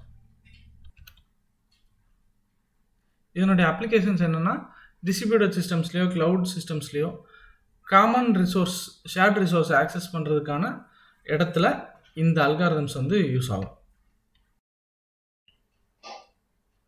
லாம்போர்ட் அல்காரிதம், இந்த மியூச்சுவல் எக்ஸ்க்ளூஷன் அல்காரிதமில் இது 3வது அல்காரிதம். இதுலேயும் வந்து ஒரு காமன் ஷேர்டு ரிசோர்ஸை மல்டிபிள் ப்ராசஸ் ஆக்சஸ் பண்ணும்போது கான்ஃப்ளிக்ட் வராமல் இருக்கிறதுக்கு என்ன ஆர்டரில் கொடுக்கணுமோ ஆக்சஸ் கொடுக்கணுமோ அந்த ஆர்டரை டிஃபைன் பண்ணுறது தான் இந்த அல்காரிதம். இதை பற்றி டீட்டெயிலாக பார்க்குறதுக்கு முன்னாடி சேனலுக்கு சப்ஸ்கிரைப் பண்ணலைன்னா சப்ஸ்கிரைப் பண்ணிக்கோங்க. அதேமாதிரி வாட்ஸ்அப் டெலிகிராம் லிங்க்ஸும் கொடுத்துருக்கோம், அந்த சேனலை ஃபாலோ பண்ணிக்கோங்க. உங்களுக்கு ஃப்ரீக்வெண்ட் வீடியோ அப்டேட்ஸ் உடனே நோட்டிஃபிகேஷனாக வந்துடும். ஸோ இந்த லாம்போர்ட் அல்காரிதமும் கிட்டத்தட்ட ப்ரீவியஸ் பார்த்த 2 அல்காரிதம் மாதிரியே தான். மல்டிபிள் ப்ராசஸ் வந்து ஒரு ஷேர்ட் ரிசோர்ஸ் ஆக்சஸ் பண்ணணும்னா ஒரு ஃப்ளோ ஃபாலோ பண்ணணும். ஃபஸ்ட்டு வந்து ஆக்சஸ் ரெக்வஸ்ட் பண்ணணும், அதுக்கப்புறம் வந்து எல்லா ப்ராசஸும் அந்த ஆக்சஸை ரிசீவ் பண்ணணும். ரிசீவ் பண்ணதுக்கப்புறம் எல்லா ப்ராசஸும் ஆக்சஸ் கிராண்ட் பண்ணணும். அதுக்கப்புறம் தான் இந்த ப்ராசஸ் வந்து கிரிட்டிக்கல் செக்ஷனுக்குள்ளே போகும். அந்த கிரிட்டிக்கல் செக்ஷனோட ப்ராசஸ் முடிஞ்சதுக்கப்புறம் தான் அந்த கிரிட்டிக்கல் செக்ஷனை ரிலீஸ் பண்ணும். அப்புறம் தான் அடுத்த ப்ராசஸ் ஆக்சஸ் பண்ண முடியும். இது ஜென்ரல் ஃப்ளோ. இப்போ இதை ஒரு டயக்ராமேட்டிக் எக்ஸாம்பிளோட என்ன சேஞ்ச் இருக்குன்னு பார்ப்போம். ஏன்னா இதில் வந்து லாஜிக்கல் கிளாக்னு ஒரு கான்செப்ட் வருது. மித்த 2 அல்காரிதம்லேயும் லாஜிக்கல் கிளாக் இருக்காது, இதில் லாஜிக்கல் கிளாக்னு ஒன்று இருக்குது. ஸோ அந்த ரெக்வஸ்ட் ரெஸ்பான்ஸை வந்து லாஜிக்கல் கிளாக் வச்சு நான் எப்படின்னு எக்ஸ்பிளைன் பண்ணுறேன். ஸோ நம்மக்கிட்ட இப்போ 3 ப்ராசஸ் இருக்குது. ஒவ்வொரு ப்ராசஸ்க்கும் ஒரு ப்ராசஸ் ஐடி இருக்கும். லாஜிக்கல் கிளாக்குங்கிறது ஒவ்வொரு ப்ராசஸ்க்கும் இனிஷியல் வேல்யூ 0. ஸ்டார்டிங் பாயிண்டில் எல்லா ப்ராசஸ்க்கும் லாஜிக்கல் கிளாக் வேல்யூ 0. இப்போ ப்ராசஸ் 1 வந்து கிரிட்டிக்கல் செக்ஷன் ஆக்சஸ் பண்ணணும்னு வைங்களேன். என்ன பண்ணோம், ப்ராசஸ் 1 வந்து ப்ராசஸ் 2க்கும் 3க்கும் ரெக்வஸ்ட் அனுப்போம், நான் இந்த கிரிட்டிக்கல் செக்ஷன் ஆக்சஸ் பண்ணணும்னு. ரெக்வஸ்ட் அனுப்புறதுக்கு முன்னாடி ஸோ அதுவே ஒரு ப்ராசஸ் தான், அதனால கிளாக் வேல்யூ 1 இன்க்ரிமெண்ட் பண்ணிக்கும். ஸோ கிளாக் வேல்யூ 1 இன்க்ரிமெண்ட் ஆனதுக்கப்புறம் கிளாக் வேல்யூ 1ங்கிற வேல்யூவோட சேர்த்து ப்ராசஸ் 3க்கும் 2க்கும் ரெக்வஸ்ட் அனுப்பும். ஸோ டைம் ஸ்டாம்ப் 1ங்கிறது 2க்கும் 3க்கும் ரிசீவ் ஆகும். இப்போ நம்மளோட கேல்குலேஷனே இந்த 2க்கும் 3க்கும் ரெக்வஸ்ட் ரிசீவ் ஆகும்போது தான் இருக்குது. இப்போ என்ன ஆகும், 2ம் 3யும் இந்த ப்ராசஸ் 1உடைய கிளாக் வேல்யூ 1 வந்து ரிசீவ் பண்ணும். ரிசீவ் பண்ணதுக்கப்புறம் ஒரு கால்குலேஷன் பண்ணும். என்ன பண்ணணும்னா, ஃபார் எக்ஸாம்பிள் P2 எடுத்துக்குவோம். P2வில் கிளாக் வேல்யூ வந்து ஆக்சுவலாக 0ன்னு இருந்துச்சு. அந்த 0ங்கிற வேல்யூ 1ங்கிற வேல்யூ இந்த ரெண்டுலேயும் மேக்ஸிமம் எதுன்னு பார்த்தா 1. அந்த 1 + 1 அந்த வேல்யூ தான் இப்போ லேட்டஸ்ட்டாக P2ஓட கிளாக் வேல்யூ, அதுதான் இங்கே அப்டேட் ஆகிருக்கு. ஸோ அதே மாதிரி P3க்கும் இதே ரெக்வஸ்ட் போயிருக்கும். P3 என்ன பண்ணும், 0ங்கிற வேல்யூ இருக்குது, 1ங்கிற கிளாக் வேல்யூ ரிசீவ் ஆகிருக்கும். 0,1ல் எது மேக்ஸிமம் 1, அந்த ஃபார்முலா படி அந்த மேக்ஸிமம் ஆஃப் 0,1 வந்து 1 + 1 இதுதான் ஃபார்முலா. ஸோ 2ங்கிற வேல்யூ 3லையும் அப்டேட் ஆயிரும். ஸோ இப்போ இது ரெண்டும் அப்டேட் ஆயிருச்சு. அடுத்த ப்ராசஸ் என்ன, இப்போ P2 அண்ட் P3 ரெண்டுமே கிளாக் வேல்யூ 2 அப்படிங்கிற ரெஸ்பான்ஸோட கிராண்ட் ரெக்வஸ்ட் அப்படின்னு சொல்லி அனுப்பிச்சி விட்றோம். அதாவது ஓகே கிரிட்டிக்கல் செக்ஷன் நீ ஆக்சஸ் பண்ணிக்கோன்னு சொல்லி கிளாக் வேல்யூ 2ன்னு சொல்லி ரெண்டுமே அனுப்பிச்சி விட்றோம். இப்போ ப்ராசஸ் 1 வந்து கிரிட்டிக்கல் செக்ஷனை ஆக்சஸ் பண்ணும். ஆக்சஸ் பண்ணும்போது எல்சி வேல்யூ 2 + 1 3 வரும். ஏன்னா இது ரிசீவ் பண்ணும்போதே இந்த கிராண்ட் ஆக்சஸை சென்ட் பண்ணதில் grant CS request with time stamp 2ங்கிற வேல்யூ வந்து ரெக்வஸ்ட்டுக்கு கிராண்ட் பண்ணி சென்ட் பண்ணிடுது, இதுவும் சென்ட் பண்ணிடுது. ஸோ இது என்ன ரிசீவ் பண்ணும், 2, எக்ஸிஸ்டிங் வேல்யூ 1. இப்போ 2லேயும் 1லேயும் பெருசு எதுன்னா 2 ஃபார்முலா படி +1 பண்ணோம்னா 3. ஸோ எல்சி வேல்யூ 3ன்னு அப்டேட் ஆயிரும். அதுக்கப்புறம் இது கிரிட்டிக்கல் செக்ஷனை ஆக்சஸ் பண்ணும். ஸோ கிரிட்டிக்கல் செக்ஷனை ஆக்சஸ் பண்ணி முடிச்சதுக்கப்புறம் நான் முடிச்சுட்டேன் நீங்கள் ஆக்சஸ் பண்ணலாம் அப்படின்னு சொல்லி ரிலீஸ் மெசேஜ் ஒன்று அனுப்போம். அந்த ரிலீஸ் மெசேஜ் அனுப்புறதுக்கு முன்னாடி ஒரு கிளாக் வேல்யூ இன்க்ரிமெண்ட் பண்ணி அனுப்போம். 4 தான் இங்கே ரிட்டர்ன் அனுப்போம். கிளாக் வேல்யூ ப்ராசஸ் 2க்கும் ப்ராசஸ் 3க்கும். இந்த ப்ராசஸ் மறுபடியும் கண்டினியூ ஆகும். ஒரு மெசேஜ் ஒரு கிளாக் வேல்யூ கிடைக்கும். கிடைச்ச கிளாக் வேல்யூ அந்த ப்ராசஸ் வந்து மேக்ஸிமம் ஆஃப் கரண்ட் கிளாக், அதாவது அதோடைய clock value received clock value +1 அந்த ஃபார்முலா போட்டு கிளாக் வேல்யூ அப்டேட் பண்ணிகிட்டே இருக்கும். ஸோ இந்த ஆர்டரில் அப்டேட் பண்ணிக்கிட்டே இருக்கும்போது கிரிட்டிக்கல் செக்ஷனை அட் அ டைமில் ஒரே ஒரு ப்ராசஸ் தான் ஆக்சஸ் பண்ண முடியும். ஏன்னா எல்லா ப்ராசஸும் கிராண்ட் ஆக்சஸ் கொடுத்தா தான் இது ஒர்க் ஆகும். ஸோ மற்ற 2 அல்காரிதம்லேயும் வந்து அட்வான்டேஜ் டிஸ்அட்வான்டேஜ் தான் இதுலேயும் கிட்டத்தட்ட இருக்குது. சென்ட்ரலைஸ்டாக ஒரு ஒரு கோடோ இல்லை சாஃப்ட்வேரோ ஏதோ ஒரு கோஆர்டினேட்டரோ எதுவும் கிடையாது. டைரெக்டாக எல்லா ப்ராசஸோடைய கரண்ட் ஸ்டேட்டை வச்சு எந்த ப்ராசஸ் ஆக்சஸ் பண்ணுங்கிறத இந்த அல்காரிதம் டிசைட் பண்ணும். ரொம்ப சிம்பிள். அதே மாதிரி ஃபஸ்ட்டு வர்ற ப்ராசஸ், ஃபஸ்ட்டு வர்ற ரெக்வஸ்ட்டு ஃபஸ்ட்டு சர்வ் பண்ணப்படும். டிஸ்அட்வான்டேஜ் என்னென்னா நிறைய மெசேஜஸ் ஃப்ளோ ஆகும். ஒரு ப்ராசஸ் ரெக்வஸ்ட் வாங்கணும்னா மிச்சம் எல்லா ப்ராசஸ்கிட்டையும் மெசேஜ் சென்ட் பண்ணி ரிசீவ் பண்ணணும். அதே மாதிரி இது எல்லா ப்ராசஸும் ஈக்குவல் ப்ரியாரிட்டி. ஒரு ப்ராசஸ் வந்து ஹை ப்ரியாரிட்டி, அதனால நடந்துட்டு இருக்க ப்ராசஸ் ஸ்டாப் பண்ணி இது எக்ஸிக்யூட் பண்ணோம் அப்படின்லாம் இல்லை. எல்லா ப்ராசஸும் சேம் ப்ரியாரிட்டி. இதுதான் இந்த அல்காரிதமோடைய அட்வான்டேஜ் அண்ட் டிஸ்அட்வான்டேஜ். டெட்லாக். ஒரு டிஸ்ட்ரிபியூட்டட் சிஸ்டமில் ஷேர்டு ரிசோர்ஸை நிறைய ப்ராசஸ் ஆக்சஸ் பண்ணும்போது வர்ற ஒரு ரேர் கண்டிஷன் தான் டெட்லாக். இதை பற்றி டீட்டெயிலாக பார்க்குறதுக்கு முன்னாடி சேனலுக்கு சப்ஸ்கிரைப் பண்ணலைன்னா பண்ணிக்கோங்க. கீழே வாட்ஸ்அப், டெலிகிராம் லிங்க் டிஸ்கிரிப்ஷனில் கொடுத்துருக்கேன். ஃபாலோ பண்ணிக்கங்க. ஃப்ரீக்வெண்ட் வீடியோ அப்டேட்ஸ் உங்களுக்கு டைரெக்டாக நோட்டிஃபிகேஷன் வந்துடும். ஸோ இப்போ டெட்லாக் எந்த சினாரியோவில் ஆகும் அப்படின்னா, இப்போ இந்த டயக்ராம் பாருங்கள். ப்ராசஸ் 1 வந்து ரிசோர்ஸ் 1 ஆக்சஸ் பண்ண ட்ரை பண்ணுது. பட் ரிசோர்ஸ் 1 வந்து ப்ராசஸ் 2 கிட்ட இருந்து ஒரு இன்ஃபர்மேஷனுக்காக வெயிட் பண்ணுது. அந்த ப்ராசஸ் 2 எப்போ ரிசோர்ஸ் 1க்கு இன்ஃபர்மேஷன் கொடுக்குன்னா, ரிசோர்ஸ் 2 ரெக்வஸ்ட் பண்ணியிருக்கு, அது கிடச்சதுனா தான். பட் ரிசோர்ஸ் 2 வந்து ப்ராசஸ் 1 டிபெண்ட் பண்ணியிருக்கு ஒரு இன்ஃபர்மேஷனுக்காக. ஸோ கிட்டத்தட்ட பார்த்தீங்கன்னா இது ஒரு சைக்கிள் மாதிரி. இப்போ இதில் ஏதாவது ஒரு ப்ராசஸ் வந்து ரிலீஸ் பண்ணால் தான் நமக்கு இந்த டெட்லாக் வந்து ப்ரிவெண்ட் ஆகும். இல்லைன்னா இந்த என்டையர் சிஸ்டம் அப்படியே ஸ்டால் ஆகி அப்படியே நின்றுக்கும். இந்த கண்டிஷனுக்கு பேர் தான் டெட்லாக். இந்த டெட்லாக்கை வந்து ப்ரிவெண்ட் பண்ணணும்னா இந்த 4 பாயிண்டில் ஏதாவது ஒரு பாயிண்ட்டை வந்து நம்ம எலிமினேட் பண்ணி ஆகணும். Mutual exclusion. அது வந்து என்னென்னா, ஒரு ரிசோர்ஸை ஒரு நேரத்தில் ஒரு ப்ராசஸ் தான் ஆக்சஸ் பண்ணணும் அப்படிங்கிற கண்டிஷனை எலிமினேட் பண்ணணும். இது ஃபர்ஸ்ட் பாயிண்ட். இல்லைன்னா அடுத்தது, ஒரு ப்ராசஸ் எல்லா ரிசோர்ஸையும் ஒரே நேரத்தில் ரெக்வஸ்ட் பண்ணி எது கிடைக்கிதோ அதை வாங்கிக்கணும். இல்லைன்னா அந்த ப்ராசஸ் என்னென்ன ரிசோர்ஸ் ஹோல்டு பண்ணியிருக்கோ அதை ரிலீஸ் பண்ணணும். இந்த பாயிண்ட்டை எலிமினேட் பண்ணணும். இல்லைன்னா தேர்ட் பாயிண்ட் என்னென்னா, ப்ரீஎம்ஷன் அப்படிங்கிறது என்னென்னா, நம்ம ஃபோர்ஸ் க்ளோஸ் பண்ணுறது தான். நம்ம சிஸ்டம் யூஸ் பண்ணும்போதே சில நேரத்தில் ப்ராசஸ் ஒர்க் ஆகலைன்னா எண்டு டாஸ்க் கொடுக்கலாம். அந்த மாதிரி ஃபோர்ஸ் க்ளோஸ் பண்ணுறது. ஸோ அப்படி ஃபோர்ஸ் க்ளோஸே பண்ணக்கூடாது. இப்போ ஃபார் எக்ஸாம்பிள் இப்போ பாருங்கள், இந்த டெட்லாக் சினாரியோவில் நான் ஏதாவது ஒரு ரிசோர்ஸை வந்து ஸ்டாப் பண்ணி தான் ஆகணும்.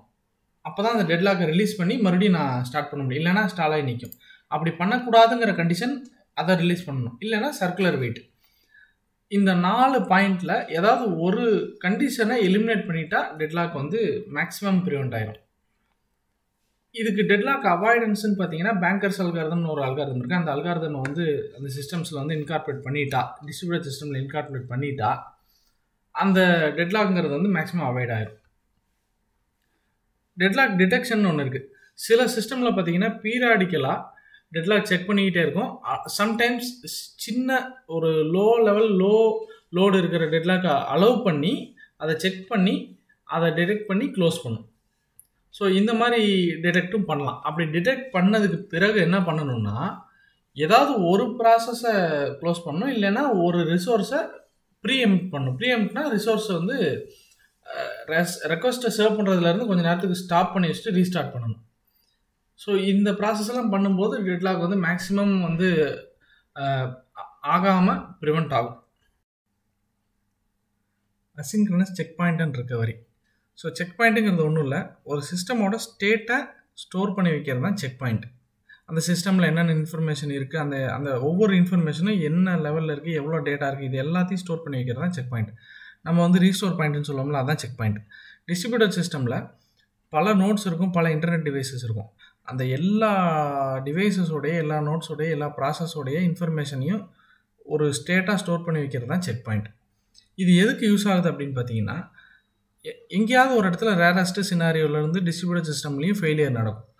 அந்த மாதிரி ஃபெயிலியர் நடக்குது. ஃபார் எக்ஸாம்பிள் இப்போ 10 மணிக்கு ஒரு ஃபெயிலியர் நடக்குது அப்படின்னா 9:55க்கு இந்த என்டையர் டிஸ்ட்ரிபியூட்டட் சிஸ்டமும் எல்லா நோடும் என்ன ஸ்டேட்டில் இருந்துச்சு, என்ன மெசேஜ் எங்கேருந்து எது வரைக்கும் போயிருக்கு, ரிசீவ் ஆச்சா இல்லை, இது எல்லாத்தையும் கம்ப்ளீட்டாக ஆல்ரெடி செக் பாயிண்ட்டை எடுத்து வச்சுருந்தா அதை அப்படியே ரீஸ்டோர் பண்ணிடலாம் ஃபெயிலியர் நடந்ததுக்கு பிறகு.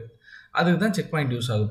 இந்த செக் பாயிண்ட் 2 வகையாக பண்ணுவாங்க. ஒன்று வந்து சின்க்ரனஸ் செக் பாயிண்டிங், இன்னொன்று அசின்க்ரனஸ். சின்க்ரனஸ்னால் ஒன்றும் இல்லை, 10 ப்ராசஸ் இருக்குன்னா 10 ப்ராசஸும் அட் அ டைமில் அதோடைய ஸ்டேட்டை வந்து ஸ்டோர் பண்ணி வைக்கும். அசின்க்ரனஸ்னால் ஒரே நேரத்தில் ஸ்டோர் பண்ணணும்னு அவசியம் இல்லை, பீரியாடிக்கலாக அப்பப்போ ஒவ்வொரு ப்ராசஸும் இண்டிபெண்ட்டாக ஸ்டோர் பண்ணி வச்சுக்கோங்க அதோட ஸ்டேட்டை. இதுதான் சிங்க்ரனஸ், அசிங்க்ரனஸ். இந்த அசிங்க்ரனஸ் ஏன் நமக்கு தேவை, அட்வான்டேஜ் என்ன அப்படின்னு பார்த்தீங்கன்னா, எல்லா ப்ராசஸும் ஒரே நேரத்தில் ஸ்டேட்டை ஸ்டோர் பண்ணுச்சுன்னா ஒரு பெரிய லோட் ஆகும் அந்த டிஸ்ட்ரிபியூட்டட் சிஸ்டமில். ஆனால் அசிங்க்ரனஸாக அப்படி இல்லை, பீரியாடிக்கலாக அப்பப்போ எப்போ லோடு கம்மியாக இருக்கோ அப்பப்போ ஒரு ப்ராசஸும் அதோடைய ஸ்டேட்டை வந்து ஸ்டோர் பண்ணி வச்சிடும். ஸோ அந்த அட்வான்டேஜும் இருக்குது.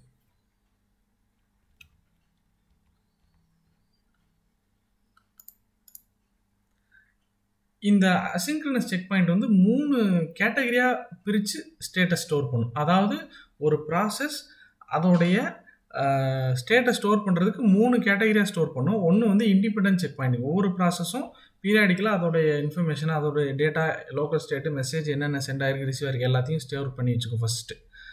அடுத்தது ஒரு ப்ராசஸ் வந்து ஃபார் எக்ஸாம்பிள் இந்த டயக்ராம் பாருங்கள். ப்ராசஸ் 1 வந்து ப்ராசஸ் 2க்கு ஒரு மெசேஜ் சென்ட் ஆகிட்டுருக்கு. மெசேஜ் சென்ட் பண்ணுறதுக்கு முன்னாடி ப்ராசஸ் 1 வந்து செக் பாயிண்ட் பண்ணி வச்சிருச்சு. ஸோ அப்போ மெசேஜோடைய ட்ரேசஸே இருக்காது. ப்ராசஸ் 2 வந்து மெசேஜ் டிரான்சிட்டில் இருக்கும்போது செக் பாயிண்ட் பண்ணி வச்சிருச்சு. அப்போ மெசேஜ் ரிசீவ் ஆகிடுச்சுங்கிறதும் இருக்காது. இப்போ ஃபெயிலியர் நடக்குது, நம்ம அதை ரீஸ்டோர் பண்ணுறோம் அப்படின்னா ப்ராசஸ் 1லேருந்து மெசேஜ் வந்த ட்ரேசஸும் இருக்காது, ப்ராசஸ் 2க்கு ரிசீவ் ஆன ட்ரேஸும் இருக்காது. அப்போ அந்த மெசேஜும் மிஸ் ஆயிரும். அப்படி மிஸ் ஆகக்கூடாதுங்கிறதுக்காக தான் என்னென்ன மெசேஜ் வந்து எக்ஸ்சேஞ்சஸில் இருக்குது, சென்ட் ஆகிருக்கு பட் ரிசீவ் ஆகலை, அந்த லிஸ்ட்டையும் ஸ்டோர் பண்ணி வைக்கும். அதுதான் மெசேஜ் லாகிங். அடுத்தது ட்ராக்கிங் டிபெண்டன்சி. ஒவ்வொரு ப்ராசஸும் எந்த ப்ராசஸை டிபெண்ட் பண்ணியிருக்கு, எந்த டாஸ்க் எந்த ஆர்டரில் எக்ஸிக்யூட் ஆகணும், இந்த இன்ஃபர்மேஷனையும் ஸ்டோர் பண்ணி வச்சுக்கும். ஸோ இது 3மே தேவை நம்ம ரீஸ்டோர் பண்ணணும்னா. இப்போ ஒரு எக்ஸாம்பிளுக்கு டைம் 1ல் ப்ராசஸ் வந்து செக் பாயிண்ட் 1 ஸ்டோர் பண்ணி வைக்கிது. அடுத்தது டைம் 2ல் வந்து ப்ராசஸ் 2 வந்து செக் பாயிண்ட் ஸ்டோர் பண்ணிக்குது. டைம் 3ல் மெசேஜ் 1 வந்து ப்ராசஸ் 2க்கு போயிட்டுருக்கு, ட்ராவல் ஆகிட்டுருக்கு. அடுத்தது வந்து டைம் 4ல் வந்து ப்ராசஸ் 3 வந்து செக் பாயிண்ட் 3. டைம் 5ல் ப்ராசஸ் 1 வந்து செக் பாயிண்ட் 2வை ஸ்டோர் பண்ணி வைக்கிது. அப்புறம் அதே மாதிரி மெசேஜ் 2 வந்து ப்ராசஸ் 3க்கு போயிட்டுருக்கு P2ல். இப்போ இது எல்லாத்தையும் செக் பாயிண்ட் பண்ணி வைக்கிறோம். இதுக்கப்புறம் அந்த T5 டைம் 5க்கு அப்புறம் ஒரு ஃபெயிலியர் நடக்குதுன்னு வச்சுக்கோங்க. அப்போ என்ன நடக்கும்னா, இதில் நம்ம இப்போ எக்ஸ்பிளைன் பண்ண தான் போட்டிருக்கு. என்னென்ன செக் பாயிண்ட் நடக்குது, என்னென்ன மெசேஜ் டிரான்சிட்டில் இருக்குது, அதாவது M1 to P2, M2 to P3 இதெல்லாம் டிரான்சிட்டில் இருக்குது. ஸோ அந்த மெசேஜஸ்லாம் லாக் பண்ணி சேவ் பண்ணி வைக்கிறாங்க. அதான் செக் பாயிண்ட்ஸ். இப்போ ஒரு ஃபெயிலியர் நடக்குது அப்படின்னா என்னென்ன நடக்கும் ரெக்கவர் ஸ்டெப் அப்படின்னா, ஃபஸ்ட்டு வந்து ப்ராசஸ் வந்து அதோடைய லேட்டஸ்ட் செக் பாயிண்ட் என்ன. ஸோ P1உடைய லேட்டஸ்ட் செக் பாயிண்ட் பார்த்தீங்கன்னா C1.2, அதை ரோல் பேக் பண்ணும். அதேமாதிரி P2 வந்து C2.1, P3 வந்து C3.1, இது எல்லாத்தையும் ரோல் பேக் பண்ணிடும். அதே மாதிரி இன்ட்ரான்சிட்டில் நம்ம save பண்ணிச்ச 2 message M1 and M2 அதையும் ரீப்ளே பண்ணிடும். மெசேஜ் வந்து ஃபஸ்ட்லேருந்து சென்ட் ஆக ஆரம்பிச்சிடும்.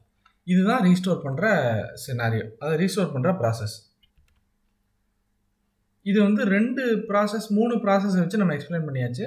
பட் டிஸ்ட்ரிபியூட்டட் சிஸ்டம் அப்படிங்கும்போது உங்களுக்கு பலாயிரம் ப்ராசஸ் இருக்கும், பலாயிரம் நோட் இருக்கும். அப்படிங்கும்போது எல்லா ப்ராசஸும் எல்லா மெசேஜஸையும் கரெக்டாக லாக் பண்ணி செக் பாயிண்டிங் பண்ணி வச்சுட்டு ஒரு ஃபெயிலியர்னால் ரீஸ்டோர் பண்ணுறதுங்கிறது ஒரு பெரிய ப்ராசஸ்.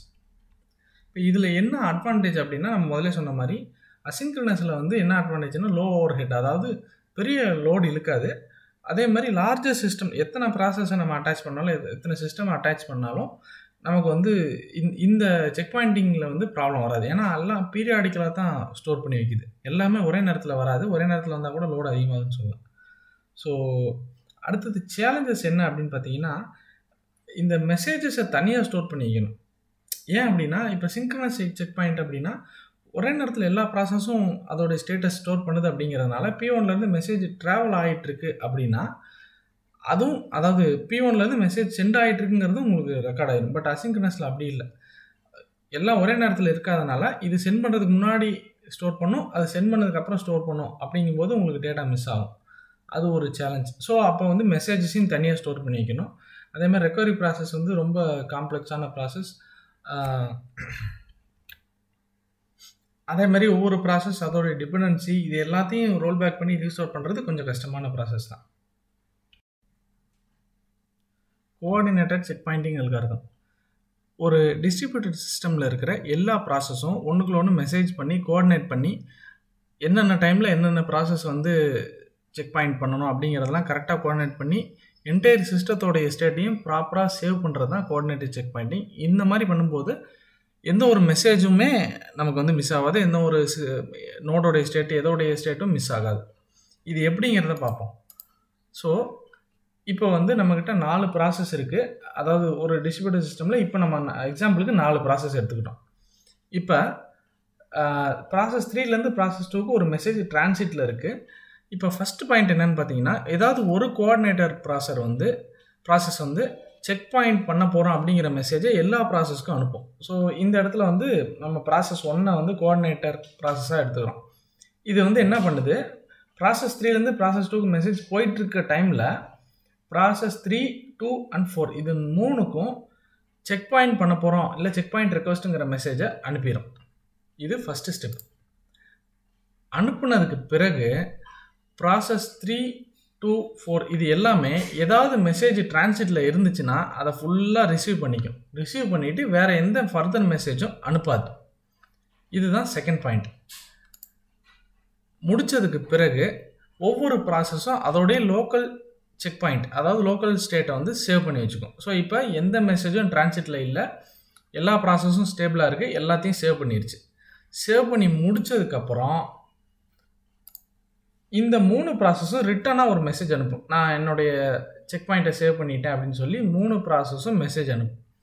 இப்படி மெசேஜ் அனுப்பி முடித்ததுக்கு பிறகு இந்த டிஸ்ட்ரிபியூட்டட் சிஸ்டமோடைய நார்மல் ப்ராசஸ், நார்மல் ஃபங்க்ஷனிங் மறுபடியும் ரெஸ்யூம் ஆயிடும். ஸோ இந்த மாதிரி கோஆர்டினேட்டட் செக் பாயிண்டிங் அல்காரிதம் மூலிமா பண்ணும்போது எந்த ஒரு மெசேஜோ, எந்த ஒரு ஸ்டேட்டோ, எந்த ஒரு ப்ராசஸ் ஸ்டேட்டோ, சிஸ்டம் ஸ்டேட்டோ எங்கேயுமே மிஸ் ஆகாமல் நமக்கு ப்ராப்பரான ஒரு செக் பாயிண்ட் கிடைக்கும். ஃபெயிலியர் ஆகும்போது ப்ராப்பராக இதை நம்ம ரீஸ்டோர் பண்ணிட முடியும். இதில் என்ன அட்வான்டேஜ்னால், அதான் இப்போ நம்ம சொன்ன மாதிரி எந்த மெசேஜும் லாஸ்ட் ஆகாது. அதே மாதிரி ரெக்கவரி ரொம்ப ஈஸி. லாஸ்ட் செக் பாயிண்ட் பார்க்கும்போது ஒவ்வொரு செக் பாயிண்ட்டும் ஸ்டேபிளாக இருக்கும், எந்த இடத்துலையும் உங்களுக்கு டேட்டா மிஸ்ஸே ஆகாது. அதே மாதிரி இதில் வந்து நம்ம அசிங்க்ரனஸ் செக் பாயிண்டில் பார்த்தீங்கன்னா மெசேஜோடைய என்னென்ன மெசேஜ் டிரான்சிட்டில் இருக்குங்கிற டேட்டாவையும் ஸ்டோர் பண்ணுவோம். இதில் அது தேவையில்லை. ஏன்னா இது செக் பாயிண்ட் எடுக்கிறதுக்கு முன்னாடி சென்ட் பண்ணால் சென்ட் பண்ணிடும், ரிசீவ் பண்ணால் ரிசீவ் பண்ணிடும். எல்லாம் முடிச்சுட்டு அதுக்கப்புறம் தான் ஸ்டேட்டஸ் ஸ்டோர் பண்ணுது. இதில் சேலஞ்சஸ்னு ஒன்று இருக்குது. இதில் வந்து லார்ஜர் சிஸ்டம்க்கு வந்து இதை இம்ப்ளிமெண்ட் பண்ணுறது கொஞ்சம் கஷ்டம். அதே மாதிரி செக் பாயிண்ட்டுன்னு ஸ்டார்ட் பண்ணும்போது என்டையர் சிஸ்டத்தையும் ஸ்டாப் பண்ணிவிட்டு இல்லை பாஸ் பண்ணிவிட்டு தான் இந்த செக் பாயிண்ட் ப்ராசஸ் நடக்கணும். ஸோ அது வந்து பர்ஃபார்மன்ஸை பாதிக்கும். இஷ்யூஸ் இன் ஃபெயிலியர் ரெக்கவரி. டிஸ்ட்ரிபியூட்டட் சிஸ்டமில் பார்த்தீங்கன்னா நிறைய நோட்ஸ் இருக்கும், நிறைய டிவைசஸ் இருக்கும். இது எல்லாம் கலந்த ஒரு சிஸ்டம் தான் டிஸ்ட்ரிபியூட்டட் சிஸ்டம். இதில் வந்து நிறையா சினாரியோவில் ஃபெயிலியருக்கு வந்து பாசிபிலிட்டி இருக்குது. அந்த மாதிரி நடக்கும்பொழுது அந்த என்டையர் சிஸ்டத்தோடைய ப்ரீவியஸ் ஸ்டேட், அந்த ஃபெயிலியர் நடக்கிறதுக்கு முந்தின செகண்டில் வரைக்கும் என்ன டேட்டா இருந்துச்சோ அதை வரைக்கும் ரீஸ்டோர் பண்ணுறது தான் ஃபெயிலியர் ரெக்கவரி. இந்த ரெக்கவரி மெக்கானிசம்ஸில் நிறையா இஷ்யூஸ் இருக்குது. அது என்னென்னு நம்ம ஒன் பை ஒன்னாக பார்ப்போம். ஃபஸ்ட்டு வந்து இன்கன்சிஸ்டன்ட் ஸ்டேட். ஒவ்வொரு நோடும் இண்டிபெண்ட்டாக இருக்கும். ஃபஸ்ட்டு ஒரு சிஸ்டம் இருக்கும், அடுத்து ஒரு சிஸ்டம் இருக்கும், 2 சிஸ்டமும் கனெக்டடாக இருக்கும், பட் இண்டிபெண்ட்டாக இருக்கும். அப்படிங்கும்போது எல்லாமே கன்சிஸ்டண்ட்டான ஸ்டேட்டில் இருக்குன்னு சொல்ல முடியாது. ஒன்று வந்து ஸ்டேபிள் ஸ்டேட்டில் இருக்கும், இன்னொன்று டேட்டா டிரான்ஸ்லேட் பண்ணிகிட்ருக்கோம், ஏதோ ஒரு இன்ஃபர்மேஷன் ரிசீவ் பண்ணிகிட்ருக்கோம். ஸோ அப்படிங்கும்போது நம்ம எல்லா ப்ராசஸோடைய ஸ்டேட்டையும் ஒரே நேரத்தில் ஸ்டோர் பண்ணுறதுங்கிறது கொஞ்சம் கஷ்டம்.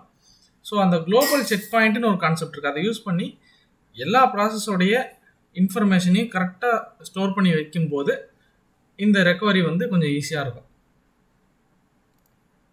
அடுத்தது ஆர்ஃபன் மெசேஜஸ். ஆர்ஃபன் மெசேஜ்லாம் ஒன்றும் இல்லை. மெசேஜ் வந்து இன் டிரான்சிட்டில் இருக்கும்போது நம்ம 2 ப்ராசஸையும் செக் பாயிண்ட் எடுத்தாலோ, இல்லை அந்த மெசேஜ் வந்து சென்ட் ஆகலை, பட் சென்ட் ஆகலைங்கிற மெசேஜும் ரிசீவ் ஆகலை, இந்த மாதிரி ஒரு சில மிஸ்கம்யூனிகேஷன் நடக்கும்போது அந்த மெசேஜ் வந்து சென்ட் ஆகாமையும் ரிசீவ் ஆகாமையும் பாதியில் மிஸ் ஆயிரும். இந்த மாதிரி மெசேஜஸும் நமக்கு ஒரு முக்கியமான இஷ்யூ. எப்போன்னா செக் பாயிண்டிங் அப்போ.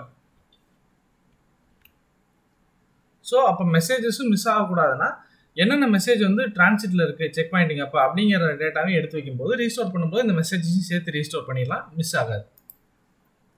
அடுத்தது வந்து கேஸ்கேடிங் ரோல்பேக்ஸ். இப்போ வந்து ப்ராசஸ் P3 வந்து P2 டிபெண்ட் பண்ணியிருக்கு, அதே மாதிரி P2 வந்து P1 டிபெண்ட் பண்ணியிருக்கு. இப்போ வந்து ஏதோ ஒரு ஃபெயிலியர் நடக்குது, P1 ஃபெயில் ஆகுது அப்படின்னா P1 வந்து P2 டிபெண்ட் பண்ணியிருக்கு, P2 வந்து P3 டிபெண்ட் பண்ணியிருக்கனால P2வும் ரோல் பேக் பண்ணும், P3யும் ரோல் பேக் பண்ணும். ஸோ இந்த மாதிரி இஷ்யூ இருக்குது. இது வந்து நம்ம இதுக்கு முன்னாடி பார்த்த கோஆர்டினேட்டர் செக் பாயிண்டிங்கிற கான்செப்ட் யூஸ் பண்ணும்போது இந்த இஷ்யூ வந்து ஃபிக்ஸ் ஆயிடும். அடுத்தது செக் பாயிண்ட் ஓவர் ஹெட். ஃப்ரீக்வெண்ட்டாக நம்ம வந்து செக் பாயிண்ட் எடுத்து வைக்கிறது டேட்டா மிஸ் ஆகாமல் இருக்கும். பட் அதில் என்ன பிரச்சனைனா, ஃப்ரீக்வெண்ட்டாக செக் பாயிண்ட் எடுக்கும்போது லோடு அதிகமாகும். சிஸ்டம் லோடு அதிகமாகும் போது அந்த டிஸ்ட்ரிபியூட்டர் சிஸ்டமோடைய மெயின் காஸ்ட், அந்த சிஸ்டமோட ஃபங்க்ஷனிங் வந்து லோடு அதிகமாகறதுனால அந்த பர்ஃபார்மன்ஸ் பாதிக்கும்.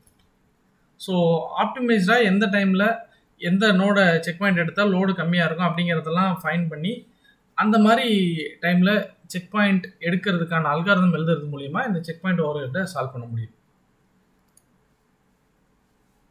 அடுத்தது நெட்வொர்க் பார்ட்டிஷனிங்.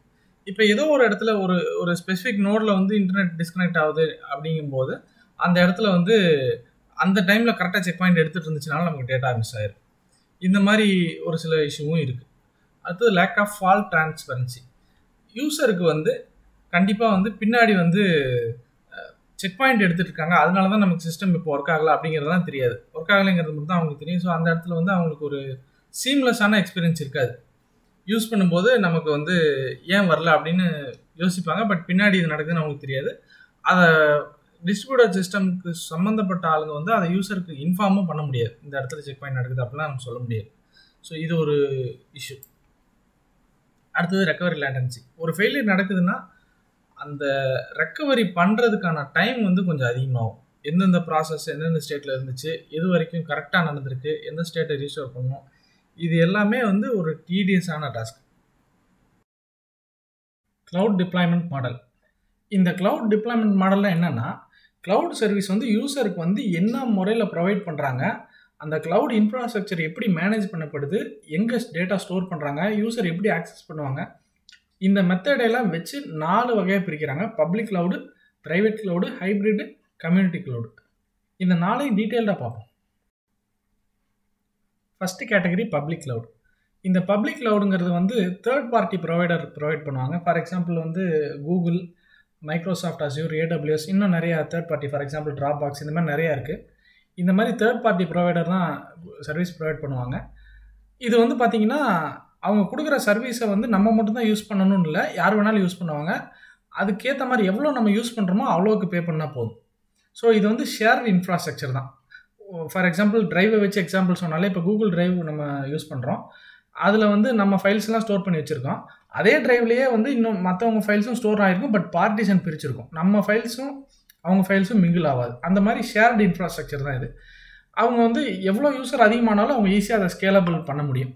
இதில் யூஸ் கேசஸ் பார்த்தீங்கன்னா, அதாவது எங்கே யூஸ் ஆகுது அப்படின்னு பார்த்தீங்கன்னா, நம்மளோட வெப்சைட்ஸ் ஹோஸ்ட் பண்ணலாம், அப்ளிகேஷன் யூஸ் பண்ணலாம், அதேமாதிரி டெவலப்மெண்ட், டெஸ்டிங் என்வரன்மெண்ட், அதேமாதிரி ஸ்டோரேஜும் கொடுப்பாங்க. இதுதான் பப்ளிக் க்ளவுடு. ஃபார் எக்ஸாம்பிள் இந்த டயக்ராம் பார்த்தீங்கன்னா உங்களுக்கு புரியும். சர்வீஸ் ப்ரொவைடர் ஒரு பப்ளிக் க்ளவுடை லான்ச் பண்ணிடுவாங்க. எத்தனை யூசர் வேணாலும் அதை யூஸ் பண்ணிக்கலாம். பட் மேபி அதை அவங்க ஃப்ரீயாக கொடுக்கலாம், பேப்பர் யூஸ் கொடுக்கலாம், என்ன மாதிரி மாடல் வேணாலும் கொடுக்கலாம். But public cloud shared infrastructure. அடுத்தது ப்ரைவேட் க்ளவுடு. ஃபார் எக்ஸாம்பிள் இப்போ நம்மக்கிட்ட ஒரு ஆர்கனைசேஷன் இருக்குது. இந்த ஆர்கனைசேஷனோட என்டையர் டேட்டாவும் க்ளவுடில் இருக்கணும். பட் நம்ம ஆர்கனைசேஷனை தவிர வேறு யாரும் இதை யூஸ் பண்ணக்கூடாது அப்படிங்கிற சினாரியோ வரும்போது ப்ரைவேட் க்ளவுடுக்கு போகலாம். ஸோ இதுவும் தேர்ட் பார்ட்டி ப்ரொவைடர் இருப்பாங்க. ஆனால் அவங்கக்கிட்ட நம்ம சொல்லலாம், இந்த க்ளவுட் வந்து இந்த டேட்டா எல்லாமே எங்கள் சர்வரில் எங்கள் பில்டிங்லேயே இருக்கணும், பட் க்ளவுடில் அவைலபிளாக இருக்கணும். நான் எங்கே இருந்தாலும் நான் ஆக்சஸ் பண்ண முடியணும். அந்த மாதிரி நம்ம சொன்னோம்னா ஆன் ப்ரெமிசஸில் நம்ம இடத்துலையே சர்வரை வச்சு நம்ம இடத்துலையே க்ளவுட் செட்டப் ரெடி பண்ணி கொடுத்துருவாங்க. நம்ம வெளியே போனாலும் ஆக்சஸ் பண்ணிக்கலாம். பட் நம்ம ஆர்கனைசேஷனை தவிர வேறு யாரும் இதை ஆக்சஸ் பண்ண முடியாது. ஸோ இந்த இடத்துல அட்வான்டேஜ் என்னென்னா, செக்யூரிட்டி நல்லா நம்ம ப்ரொவைட் பண்ண முடியும். அதேமாதிரி இந்த இன்ஃப்ராஸ்ட்ரக்சரில் நம்ம கண்ட்ரோல் அதிகமாக இருக்கும். எக்ஸ்ட்ரா ஸ்டோரேஜ் ஆட் பண்ணணுன்னாலும் நம்ம கையில் தான் இருக்குது. எல்லாமே நம்ம டீட்டெயிலாக பண்ணிக்கலாம். இது எங்கெங்கெல்லாம் யூஸ் ஆகுன்னு பார்த்தீங்கன்னா, முக்கியமாக இந்த ஹெல்த் கேர், ஃபைனான்ஷியல் சர்வீசஸ்லாம் எங்கெல்லாம் வந்து டேட்டா ரொம்ப இம்பார்ட்டன்ட், ரொம்ப செக்யூர்டான டேட்டா வேணுமோ அந்த இடத்துல வந்து ப்ரைவேட் க்ளவுடுக்கு போய்க்குவாங்க. So manage internally single organisation. அடுத்தது ஹைப்ரிட் க்ளவுடுங்கிறது ஒன்றும் இல்லை, பப்ளிக் க்ளவுடும் ப்ரைவேட் க்ளவுடையும் கம்பைன் பண்ணி ஒரு மாடல் கொண்டு வராங்க. அதான் ஹைப்ரிட் க்ளவுடு. ஃபார் எக்ஸாம்பிள் ஒரு சில சினாரியோ இருக்குது. இப்போ வந்து இ-காமர்ஸ் வெப்சைட் இருக்குது. அதில் பார்த்தீங்கன்னா இதை 2 வகையான க்ளவுடையும் யூஸ் பண்ணலாம். இப்போ லிஸ்ட் ஆஃப் ஐட்டம்ஸை டிஸ்பிளே பண்ணுறது, இன்னென்ன ஐட்டம் இன்னென்ன ரேட்டு, இந்த ப்ராடக்ட் இந்த ரேட்டு, இந்த ப்ராடக்ட் இந்த ஏரியாவில் குயிக்காக செல் ஆகுது, இந்த மாதிரி இன்ஃபர்மேஷன் எல்லாத்தையும் பப்ளிக் க்ளவுடில் அவங்க போட்டுருவாங்க. ஒன்ஸ் யூசர் வந்து பேனு கொடுத்ததுக்கப்புறம் இந்த பேமெண்ட் கேட்வேக்கு போனதுக்கப்புறம் இந்த பேமெண்ட் டீட்டெயில்ஸ்லாம் பார்த்தீங்கன்னா ப்ரைவேட் க்ளவுடில் வச்சுக்குவாங்க. ஸோ இது பார்த்தீங்கன்னா அவங்களுக்கு வந்து பப்ளிக் க்ளவுடுங்கும் போது அவங்களுக்கு பேமெண்ட்டும் குறையும். என்ன டேட்டா வந்து கான்ஃபிடென்ஷியலோ இல்லை என்ன டேட்டா வந்து ரொம்ப முக்கியமான டேட்டாவோ அதை மட்டும் ப்ரைவேட்டில் போடும்போது நமக்கு அமௌண்ட் அந்த இடத்துல மட்டும் நம்ம முக்கியமான இதுக்கு அமௌண்ட் ஸ்பெண்ட் பண்ணிக்கிறோம். பப்ளிக் க்ளவுடுக்கு வந்து உங்களுக்கு அமௌண்ட் குறையும். ஸோ இந்த combination of public cloud private க்ளவுடும் வரும்போது ஹைலி பெனிஃபிஷியல். ஸோ அந்த யூஸ் கேஸும் அதான் சொல்லியிருக்காங்க. Organisation that handle sensitive and non sensitive workloads. So பப்ளிக்காக கொடுக்குற டேட்டா எல்லாமே வந்து நான் சென்சிட்டிவ் தான். ப்ரைவேட்டாக அந்த அமௌண்ட் ரிலேட்டடான இது எல்லாமே சென்சிட்டிவ். இந்த மாதிரி காம்பினேஷனாக பப்ளிக் க்ளவுடும் ப்ரைவேட் க்ளவுடும் கொடுக்கறது ஹைப்ரிட் க்ளவுடு. அடுத்தது கம்யூனிட்டி க்ளவுடு. கம்யூனிட்டி க்ளவுடுனா ஒன்றும் இல்லை. ஃபார் எக்ஸாம்பிள் என்கிட்ட ஒரு ஆர்கனைசேஷன் இருக்குது, என் ஃப்ரெண்டு 2 பேர்த்துக்கிட்ட 2 ஆர்கனைசேஷன் இருக்குது, மொத்தம் 3 ஆர்கனைசேஷன் வச்சுக்கோங்க. இந்த 3 ஆர்கனைசேஷனுமே கிட்டத்தட்ட வந்து க்ளோஸ்லி ரிலேட்டட் தான், பட் செப்பரேட்டட். இப்போ நம்ம 3 பேரும் சேர்ந்து ஒரு சர்வீஸ் ப்ரொவைடர்கிட்ட பேசி ஒரு காமன் க்ளவுட் ஒன்று க்ரியேட் பண்ணிக்குவோம். ஒரு காமன் ஸ்பேஸில் இருக்கட்டும், நம்ம 3 பேர் யூஸ் பண்ணிக்கலாம். நம்ம 3 ஆர்கனைசேஷனுடைய டேட்டாவையும் பார்ட்டிஷன் பண்ணிக்கலாம். ஸோ எங்கள் ஆர்கனைசேஷனோட டேட்டா வந்து உங்களதோட மிங்கிள் ஆகாது. அந்த மாதிரி ப்ரொவைடர்கிட்ட சொன்னோம்னா அவங்க கரெக்டாக நமக்கு ஏற்ற மாதிரி கரெக்டாக பார்ட்டிஷன் பிரித்து க்ளவுட் செட்டப் பண்ணி கொடுப்பாங்க. அப்படின்னு சொல்லி பேசி நம்ம க்ளவுட் சர்வீஸ் ப்ரொவைடர்கிட்ட கொடுத்து அந்த மாதிரி செட்டப் பண்ணோம்னா அதுக்கு பேர் கம்யூனிட்டி க்ளவுட். ஸோ இதில் என்ன அட்வான்டேஜ்னு பார்த்தீங்கன்னா ஷேர்டு காஸ்ட். 3 ஆர்கனைசேஷன் சேர்ந்து செட்டப் பண்ணும்போது அந்த காஸ்ட் வந்து டிவைட் ஆகுது. அதே மாதிரி நமக்கு ஏற்ற மாதிரி செக்யூரிட்டி என்ன மாதிரி வேணும் எல்லாமே நம்ம செட்டப் பண்ணிக்கலாம். ஸ்கேலபிலிட்டி எல்லாமே ஃபுல் கண்ட்ரோல் நம்மக்கிட்ட இருக்குது. அதாவது ப்ரைவேட் க்ளவுடோடைய செக்யூரிட்டி அந்த பவர் எல்லாமே நம்ம எடுத்துக்கிறோம். அதே மாதிரி ஷேர்டு காஸ்ட், அதாவது பப்ளிக் க்ளவுட் மாதிரி இருக்கிற கான்செப்டில் இருக்க ஷேர்டு காஸ்ட் அந்த ஃபீச்சரையும் நம்ம எடுத்துக்கிறோம். ரெண்டையும் கம்பைன் பண்ணி ஒரு கம்யூனிட்டி க்ளவுடாக க்ரியேட் பண்ணிக்கிறோம். ஸோ இதுதான் அதுக்கான ஒரு simple diagram. Characteristics of cloud. மொத்தம் 8 கேரக்டரிஸ்டிக்ஸ் இருக்குது க்ளவுடில். ஒன் பை ஒன்னாக டீட்டெயிலாக பார்ப்போம். ஃபஸ்ட்டு வந்து on demand self service. So இதில் வந்து ஆன் டிமாண்ட் செல்ஃப் சர்வீஸ்னால் என்னென்னா, இப்போ எனக்கு வந்து ஒரு க்ளவுட் சர்வர் வேணும், விர்ச்சுவல் சர்வர் வேணும் அப்படின்னா எனக்கு எவ்வளோ ஜிபியில் எவ்வளோ ரேமில், அதாவது எவ்வளோ ஸ்பீடான ப்ராசஸரில் வந்து ஒரு விர்ச்சுவல் மெமரி வேணுமோ அதை நான் டேரெக்டாக வந்து ஃபார் எக்ஸாம்பிள் AWS எடுத்துக்கலாம். அதில் போய் சைன் அப் பண்ணிவிட்டு எனக்கு எவ்வளோ வேணுமோ கொடுத்து அதை பே பண்ணிட்டேன்னா அந்த சர்வர் வந்து கொடுத்துருவாங்க. அதை நானே கான்ஃபிகர் பண்ணுற மாதிரி செட்டிங்ஸும் கொடுத்துருவாங்க. ஸோ இதை இந்த க்ளவுடை செட்டப் பண்ணுறதுக்கு வந்து நம்ம ஒரு க்ளவுட் சர்வீஸ் ப்ரொவைடர் வந்து செட்டப் பண்ணி கொடுக்கணும் அப்படிலாம் இல்லை. ஸோ அதனால தான் செல்ஃப் சர்வீஸுங்கிற வேர்டு இங்கே சொல்கிறாங்க. நானே பே பண்ணி நானே செட்டப் பண்ணி எனக்கு தேவையானதை நான் க்ரியேட் பண்ணிக்கலாம். அந்தளவுக்கு அவங்க இன்ஃப்ராஸ்ட்ரக்சர் க்ரியேட் பண்ணி வச்சுருக்காங்க. அடுத்தது ப்ராட் நெட்வொர்க் ஆக்சஸ். அதாவது வேர்ல்டில் எந்த இடத்துல இருந்தாலும் நம்மளால் இன்டர்நெட் மட்டும் இருந்துச்சுன்னா போதும் க்ளவுட் சர்வீஸை ஆக்சஸ் பண்ண முடியும். அதே மாதிரி என்ன வெரைட்டி ஆஃப் டிவைஸ் இருந்தாலும் மேக்ஸிமம் இன்றைக்கி எல்லா டிவைஸும் வந்து க்ளவுட் சர்வீஸை சப்போர்ட் பண்ணுது. ஃபார் எக்ஸாம்பிள் லேப்டாப், மொபைலில் கூட நம்ம வந்து ட்ரைவில் ஆக்சஸ் பண்ணலாம், அப்லோட் பண்ணலாம் ஃபைல்ஸ். அதுதான் ப்ராட் நெட்வொர்க் ஆக்சஸ். அடுத்தது ரிசோர்ஸ் பூலிங். அதாவது ஷேர்டு பூல் ஆஃப் ரிசோர்ஸ்ன்னு சொல்லுவாங்க. இப்போ ஃபார் எக்ஸாம்பிள் கூகுள் ட்ரைவே எடுத்துக்கலாம். அதில் வந்து நமக்குன்னு ஒரு 5 GB 10 GB கொடுத்துருப்பாங்க. அதில் நம்ம ஃபைல் போட்டிருப்போம். பட் அந்த ஃபைல் இருக்கிற ட்ரைவையே பல யூசருக்கு வந்து பார்ட்டிஷன் பண்ணி கொடுத்துருப்பாங்க. பட் அது நமக்கு தெரியாது. அவங்களோட ஃபைல்ஸ் நமக்கு கிடைக்காது, நம்மளோட ஃபைல்ஸ் அவங்களுக்கு கிடைக்காது. அந்த மாதிரி பார்ட்டிஷன் பண்ணியிருப்பாங்க. அதே மாதிரி இன்னொரு எக்ஸாம்பிள் பார்த்தீங்கன்னா, இந்த மாதிரி OTT சைட்ஸில் பார்த்தீங்கன்னா ஒரே ஃபைல் தான், அதாவது ஒரு வெர்ஷன் ஆஃப் ஃபைல் இருக்கும். அதை பல யூசருக்கு ஷேர் பண்ணி அவங்க யூஸ் பண்ணுற அளவுக்கு பிரிச்சும் கொடுத்துருப்பாங்க. இது resource pooling. So next rapid elasticity. இந்த ரேபிட் எலாஸ்டிசிட்டினா என்னென்னா, இந்த நமக்கிட்ட கொடுத்துருக்க ரிசோர்ஸை எப்போ வேணாலும் எவ்வளோ வேணாலும் டக்குன்னு இமீடியட்டாக ஸ்கேல் அப் பண்ண முடியும், ஸ்கேல் டவுன் பண்ண முடியும். ஒரு எக்ஸாம்பிளுக்கு வந்து நம்ம வந்து ஒரு வெப்சைட் ஹோஸ்ட் பண்ணியிருக்கோம் AWSல, வெப்சைட்டில் சர்வர் வந்து கிரியேட் பண்ணியிருக்கோம், க்ளவுட் சர்வர் 2 GB ரேம். எனக்கு இப்போ அது 4 GB மாற்றணும்னா ஜஸ்ட்டு கிளிக் ஆஃப் பட்டனில் செட்டிங்ஸை சேஞ்ச் பண்ணி சர்வர் ரீஸ்டார்ட் பண்ணால் எனக்கு வந்து அதே சர்வர் அதே டேட்டாவோட 4 GBக்கு மாறிக்கும். மறுபடியும் எனக்கு இல்லை யூசர்ஸ் குறைஞ்சிட்டாங்க, இப்போ நான் பேமெண்ட் குறைக்கணும் அப்படின்னா டக்குன்னு வந்து அந்த செட்டிங்ஸில் போய் மறுபடியும் சைஸை குறைச்சோம்னா நமக்குள்ளே இருக்கிற ஃபைல்ஸ் வந்து அந்த சைஸோட கம்மியாக இருந்துச்சுன்னா ஆட்டோமேட்டிக்காக அந்த ஸ்கேல் டவுனும் பண்ணிடலாம். இது எல்லாமே வந்து ரொம்ப ஈஸியான ப்ராசஸ். அடுத்தது மெஷர்டு சர்வீஸ். அதாவது நான் சொன்ன மாதிரி தான், இப்போ வந்து நம்ம எவ்வளோ யூஸ் பண்ணுறோமோ அவ்வளோ பே பண்ணால் போதும். இப்போ 30 நாளில் வந்து ஃபஸ்ட்டு 10 நாள் நான் 2 GB of RAM 100 GB of hard disk storage use பண்ணியிருந்தேன்னா மிச்சம் 20 நாள் வந்து ஃபார் எக்ஸாம்பிள் வந்து 4 GB of RAM 200 GB use பண்ணியிருந்தேன்னா அந்த 10 நாளுக்கு எவ்வளவோ அந்த 20 நாளைக்கு எவ்வளோ எல்லாம் சேர்த்து அந்த எவ்வளோ நம்ம யூஸ் பண்ணுவோம் அதுக்கு தான் பில் போடுவாங்க. அதுதான் பே ஆஸ் யூ கோ. அடுத்தது ஹை அவைலபிலிட்டி. மேக்ஸிமம் வந்து டவுன் டைம் ரொம்ப கம்மி, 24/7 அவைலபிள் இருக்கும். எங்கேயாவது ரேர் சினாரியோவில் வந்து டவுன் டைம் இருக்கும், சர்வர் டவுன் ஆகலாம், மறுபடியும் அப் பண்ணிடுவாங்க இம்மிடியேட்டாக as soon as possible. Multi tenancy, அதாவது மல்டி டெனன்ட் அப்ளிகேஷனால என்னென்னா இல்லை மல்டி டெனன்ட் ஸ்டோரேஜ்னா என்னென்னா ஒரே ஒரு ஃபிசிக்கல் டிரைவாக இருக்கலாம். அந்த டிரைவ் வந்து பல கஸ்டமருக்கு வந்து பார்ட்டிஷன் பண்ணி விர்ச்சுவல் பார்ட்டிஷன் பண்ணி பல பேர்த்துக்கு பிரித்து கொடுத்துருப்பாங்க.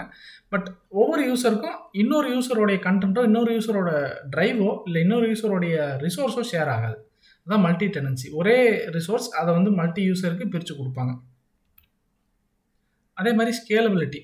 ஆட்டோமேட்டிக்காக வந்து ஒர்க் லோடு அதிகமாகும் போது, அதாவது சர்வர் லோடு அதிகமாகும் போது டிரைவை வந்து டிரைவையோ இல்லை ரேமையோ இல்லை ப்ராசஸரையோ ஆட்டோமேட்டிக்காக அதோட சைஸை வந்து வேரி பண்ணுற அளவுக்கு உள்ளுக்குள்ள ஃபீச்சர்ஸ் இருக்குது. இதுதான் characteristics of cloud. Cloud service models. இந்த கிளவுட் சர்வீசஸை யூசருக்கு எப்படி ப்ரொவைட் பண்ணப்படுது, அப்புறம் யூசர் அதை எப்படி யூஸ் பண்ணுறாங்கங்கிறத பொறுத்து 3 வகையாக பிரிச்சிருக்காங்க. Infrastructure as a service, platform as a service, அப்புறம் software as a service. So இந்த 3 வகையாக வந்து யூசருக்கு வந்து கிளவுட் சர்வீசஸ் ப்ரொவைட் பண்ணுறாங்க. ஸோ ஒவ்வொன்றையும் டீட்டெயில்டாக பார்ப்போம். ஃபஸ்ட்டு வந்து infrastructure as a service. So infrastructure as a சர்வீஸ்னால் டேரெக்டாக எனக்கு வந்து இப்போ ஃபார் எக்ஸாம்பிள் 4 GB சர்வர், ஒரு குறிப்பிட்ட மெகாஹெர்ட்ஸ் இருக்கிற இல்லை குறிப்பிட்ட ஜிகாஹெர்ட்ஸ் இருக்கிற ப்ராசஸர் இருக்கிற ஒரு விர்ச்சுவல் சர்வர் எனக்கு வேணும் அப்படின்னா சர்வீஸ் ப்ரொவைடர் அந்த விர்ச்சுவல் சர்வர் மட்டும் கொடுப்பாங்க. அதில் ஆப்ரேட்டிங் சிஸ்டம் இன்ஸ்டால் பண்ணுறது, அதில் அப்ளிகேஷன்ஸ் மெயின்டைன் பண்ணுறது எல்லாமே நம்ம வேலை. அந்த சர்வருடைய பேக் சைடில் இருக்கிற ஹார்ட்வேர் விர்ச்சுவலைசேஷன்லாம் வந்து சர்வீஸ் ப்ரொவைடர் பார்த்துக்குவாங்க. அதான் இதில் சொல்லியிருக்காங்க. ஆப்ரேட்டிங் சிஸ்டம் அப்ளிகேஷன்லாம் நம்ம ஹேண்டில் பண்ணணும். அது எப்படின்னா ஃபார் எக்ஸாம்பிள் இப்போ AWS எடுத்துக்கலாம். AWSல வந்து நம்ம சர்வர் கேட்டோம்னா அவங்க ப்ரொவைட் பண்ணிடுவாங்க, அந்த லிங்க் வந்துடும். அதுக்குள்ளே ஆப்ரேட்டிங் சிஸ்டம் இன்ஸ்டால் பண்ணுறதுக்கு ஆப்ரேட்டிங் சிஸ்டம் இமேஜஸ் அவங்க கொடுத்துருவாங்க. அதில் என்ன ஆப்ரேட்டிங் சிஸ்டம் வேணுமோ செலக்ட் பண்ணி அதை இன்ஸ்டால் கொடுத்தோம்னா அந்த இன்ஸ்டாலேஷன் எல்லாமே அது அங்கேயே முடிஞ்சிடும். அப்புறம் அப்ளிகேஷன் எல்லாமே நம்மளே யூஸ் பண்ணிக்கலாம். பட் சர்வீஸ் ப்ரொவைடர் என்ன ஹேண்டில் பண்ணுவாங்கன்னா இதுக்கு பின்னாடி இருக்கிற விர்ச்சுவலைசேஷன், அந்த ரிசோர்ஸ் மேனேஜ் எல்லாமே அதை பார்த்துக்குவாங்க. அப்புறம் இதில் என்ன அட்வான்டேஜ்னா நம்மக்கிட்ட ஃபுல் ரிசோர்ஸ் இருக்குது. ஃபார் எக்ஸாம்பிள் நம்ம உள்ளே என்ன சாஃப்ட்வேர் இன்ஸ்டால் பண்ணணும், என்ன டேட்டா எங்கே ஸ்டோர் பண்ணணும் எல்லாமே நம்ம கையில் இருக்கும். அதே மாதிரி நம்ம எவ்வளோ யூஸ் பண்ணுறோமோ அவ்வளோக்கு மட்டும் பே பண்ணால் போதும். எக்ஸாம்பிள் பார்த்தீங்கன்னா Amazon EC2 elastic compute cloud, அப்புறம் இன்னும் 2-3 இருக்குது. ஸோ இது நம்ம நிறையா யூஸ் கேஸ் இருக்குது. இதுக்குள்ளே நம்ம நிறையா வெப்சைட்ஸ் அப்ளிகேஷன்ஸ் ஹோஸ்ட் பண்ணலாம். மேபி நம்ம ஐடி இன்ஸ்டால் பண்ணி கோடு கூட பண்ணலாம், அது நம்ம விருப்பம். OS கேட்டால் கொடுத்துருவாங்க, அவ்வளோதான். அதாவது சர்வர் கேட்டால் கொடுத்துருவாங்க. அடுத்தது பிளாட்ஃபார்ம் ஆஸ் அ சர்வீஸ். இப்போ இதில் பிளாட்ஃபார்ம் ஆஸ் அ சர்வீஸில் வந்து நமக்கு வந்து இந்த ஆப்ரேட்டிங் சிஸ்டம் மேலே எந்த கண்ட்ரோலும் இருக்காது. ஃபார் எக்ஸாம்பிள் எனக்கு வந்து இப்போ ரியாக்டோடைய ஆப் வந்து டிப்ளாய் பண்ணணும், எனக்கு வந்து பேக்எண்ட் MongoDB வேணும் அப்படின்னா இந்த மாதிரி பிளாட்ஃபார்மாக அவங்க சர்வீஸாக ப்ரொவைட் பண்ணுவாங்க. ரியாக்ட் சர்வர் கொடுப்பாங்க, அதே மாதிரி MongoDB சர்வர் கொடுப்பாங்க. நம்ம டைரெக்டாக அந்த ஃபைல்ஸை கொண்டு போய் போட்டால் போதும். MongoDBனா கான்ஃபிகரேஷன் செட் பண்ணால் போதும், நம்ம டைரெக்டாக நம்மளோட ஆப்பை டிப்ளாய் பண்ணிடலாம். இந்த மாதிரி கொடுக்குற சர்வீஸ் பேர் பிளாட்ஃபார்ம் அஸ் அ சர்வீஸ். நமக்கு வந்து அந்த OS ஆப்ரேட்டிங் சிஸ்டம்லாம் நம்ம கண்ட்ரோலில் இருக்காது. பின்னாடி லினக்ஸ் இருக்கலாம், விண்டோஸ் இருக்கலாம், எது வேணா இருக்கலாம். ஆனால் நமக்கு தேவை ரியாக்ட்னா ரியாக்ட் சர்வர் வரும், டேட்டாபேஸ் சர்வர் என்ன வேணுமோ அதை கேட்டோம்னா அது வரும், அவ்வளோதான். ஸோ அந்த பிளாட்ஃபார்மே நமக்கு சர்வீஸாக கொடுக்குறாங்க. அதுதான் இதில் சொல்லியிருக்காங்க, run time environment, development tools, databases etcetera. So இதில் என்ன அட்வான்டேஜ்னால் நான் ஆப்ரேட்டிங் சிஸ்டம் இன்ஸ்டால் பண்ணி தேவையான லைப்ரரிஸ் இன்ஸ்டால் பண்ணி இந்த டிலேலாம் எனக்கு இருக்காது. டைரெக்டாக நான் டிப்ளாய்மெண்ட் மட்டும் பண்ணி என்னுடைய ஆப்பை, என்னுடைய வெப்சைட்டையோ இல்லை வெப் ஆப்பையோ லைவுக்கு உடனே கொண்டு வர முடியும். அதே மாதிரி ஸ்கேலபிலிட்டி இன்னும் நிறைய அட்வான்டேஜ் இருக்குது. ஸோ இது வந்து நிறையா க்ளவுட் சர்வீஸ் ப்ரொவைடர் பண்ணுறாங்க. கூகுள் ஆப் இன்ஜின் இருக்குது, அமேசான்லேயும் பண்ணுறாங்க, அந்த மாதிரி இருக்குது. அடுத்தது software as a service. So இது வந்து பியூர்லி சாஃப்ட்வேர் மட்டும்தான், வேறு எதுவும் ஆப்ரேட்டிங் சிஸ்டமும் கிடையாது, டிப்ளாய்மெண்ட் பண்ணுற ஏரியா அது எதுவுமே கிடையாது. டேரெக்டாக software as a service. For example நம்ம கூகுள் டிரைவ்லேருந்து ஏதாவது ஒரு எக்ஸல் ஷீட்டை டபுள் கிளிக் பண்ணோம்னா கூகுள் ஷீட்ஸில் ஓப்பன் ஆகும். அந்த கூகுள் ஷீட் வந்து ஒன்றும் இல்லை, நம்ம சிஸ்டமில் இருக்க எக்ஸல் மாதிரியே க்ளவுடில் எக்ஸல், மைக்ரோசாஃப்ட் எக்ஸல் இல்லை கூகுள் எக்ஸல் இன்ஸ்டால் பண்ணியிருப்பாங்க. அந்த இன்ஸ்டால் பண்ண சாஃப்ட்வேர் வந்து நம்மளோட எக்ஸல் ஃபைலை வந்து ஓப்பன் பண்ணி காட்டுது. ஸோ இது வந்து க்ளவுட் சாஃப்ட்வேர். இந்த மாதிரி சர்வீசஸ் தான் சாஃப்ட்வேர் as a சர்வீஸ். இதில் வந்து என்ன அட்வான்டேஜ் பார்த்தீங்கன்னா, யூசர் ஃப்ரெண்ட்லி, இன்ஸ்டலேஷன் எதுவும் தேவையில்லை, மெயின்டெனன்ஸ் எதுவும் தேவையில்லை, எவ்வளோ யூஸ் பண்ணுறோமோ அதுக்கு மட்டும் பே பண்ணால் போதும், அவ்வளோதான். இதில் நிறையா சர்வீஸ் ப்ரொவைடர் இருக்காங்க. Google work space, Microsoft office 365, அப்புறம் ட்ராப் பாக்ஸ் இருக்குது, இன்னும் நிறையா இருக்குது. ஸோ இதுதான் க்ளவுட் சர்வீஸ் மாடல்ஸ்.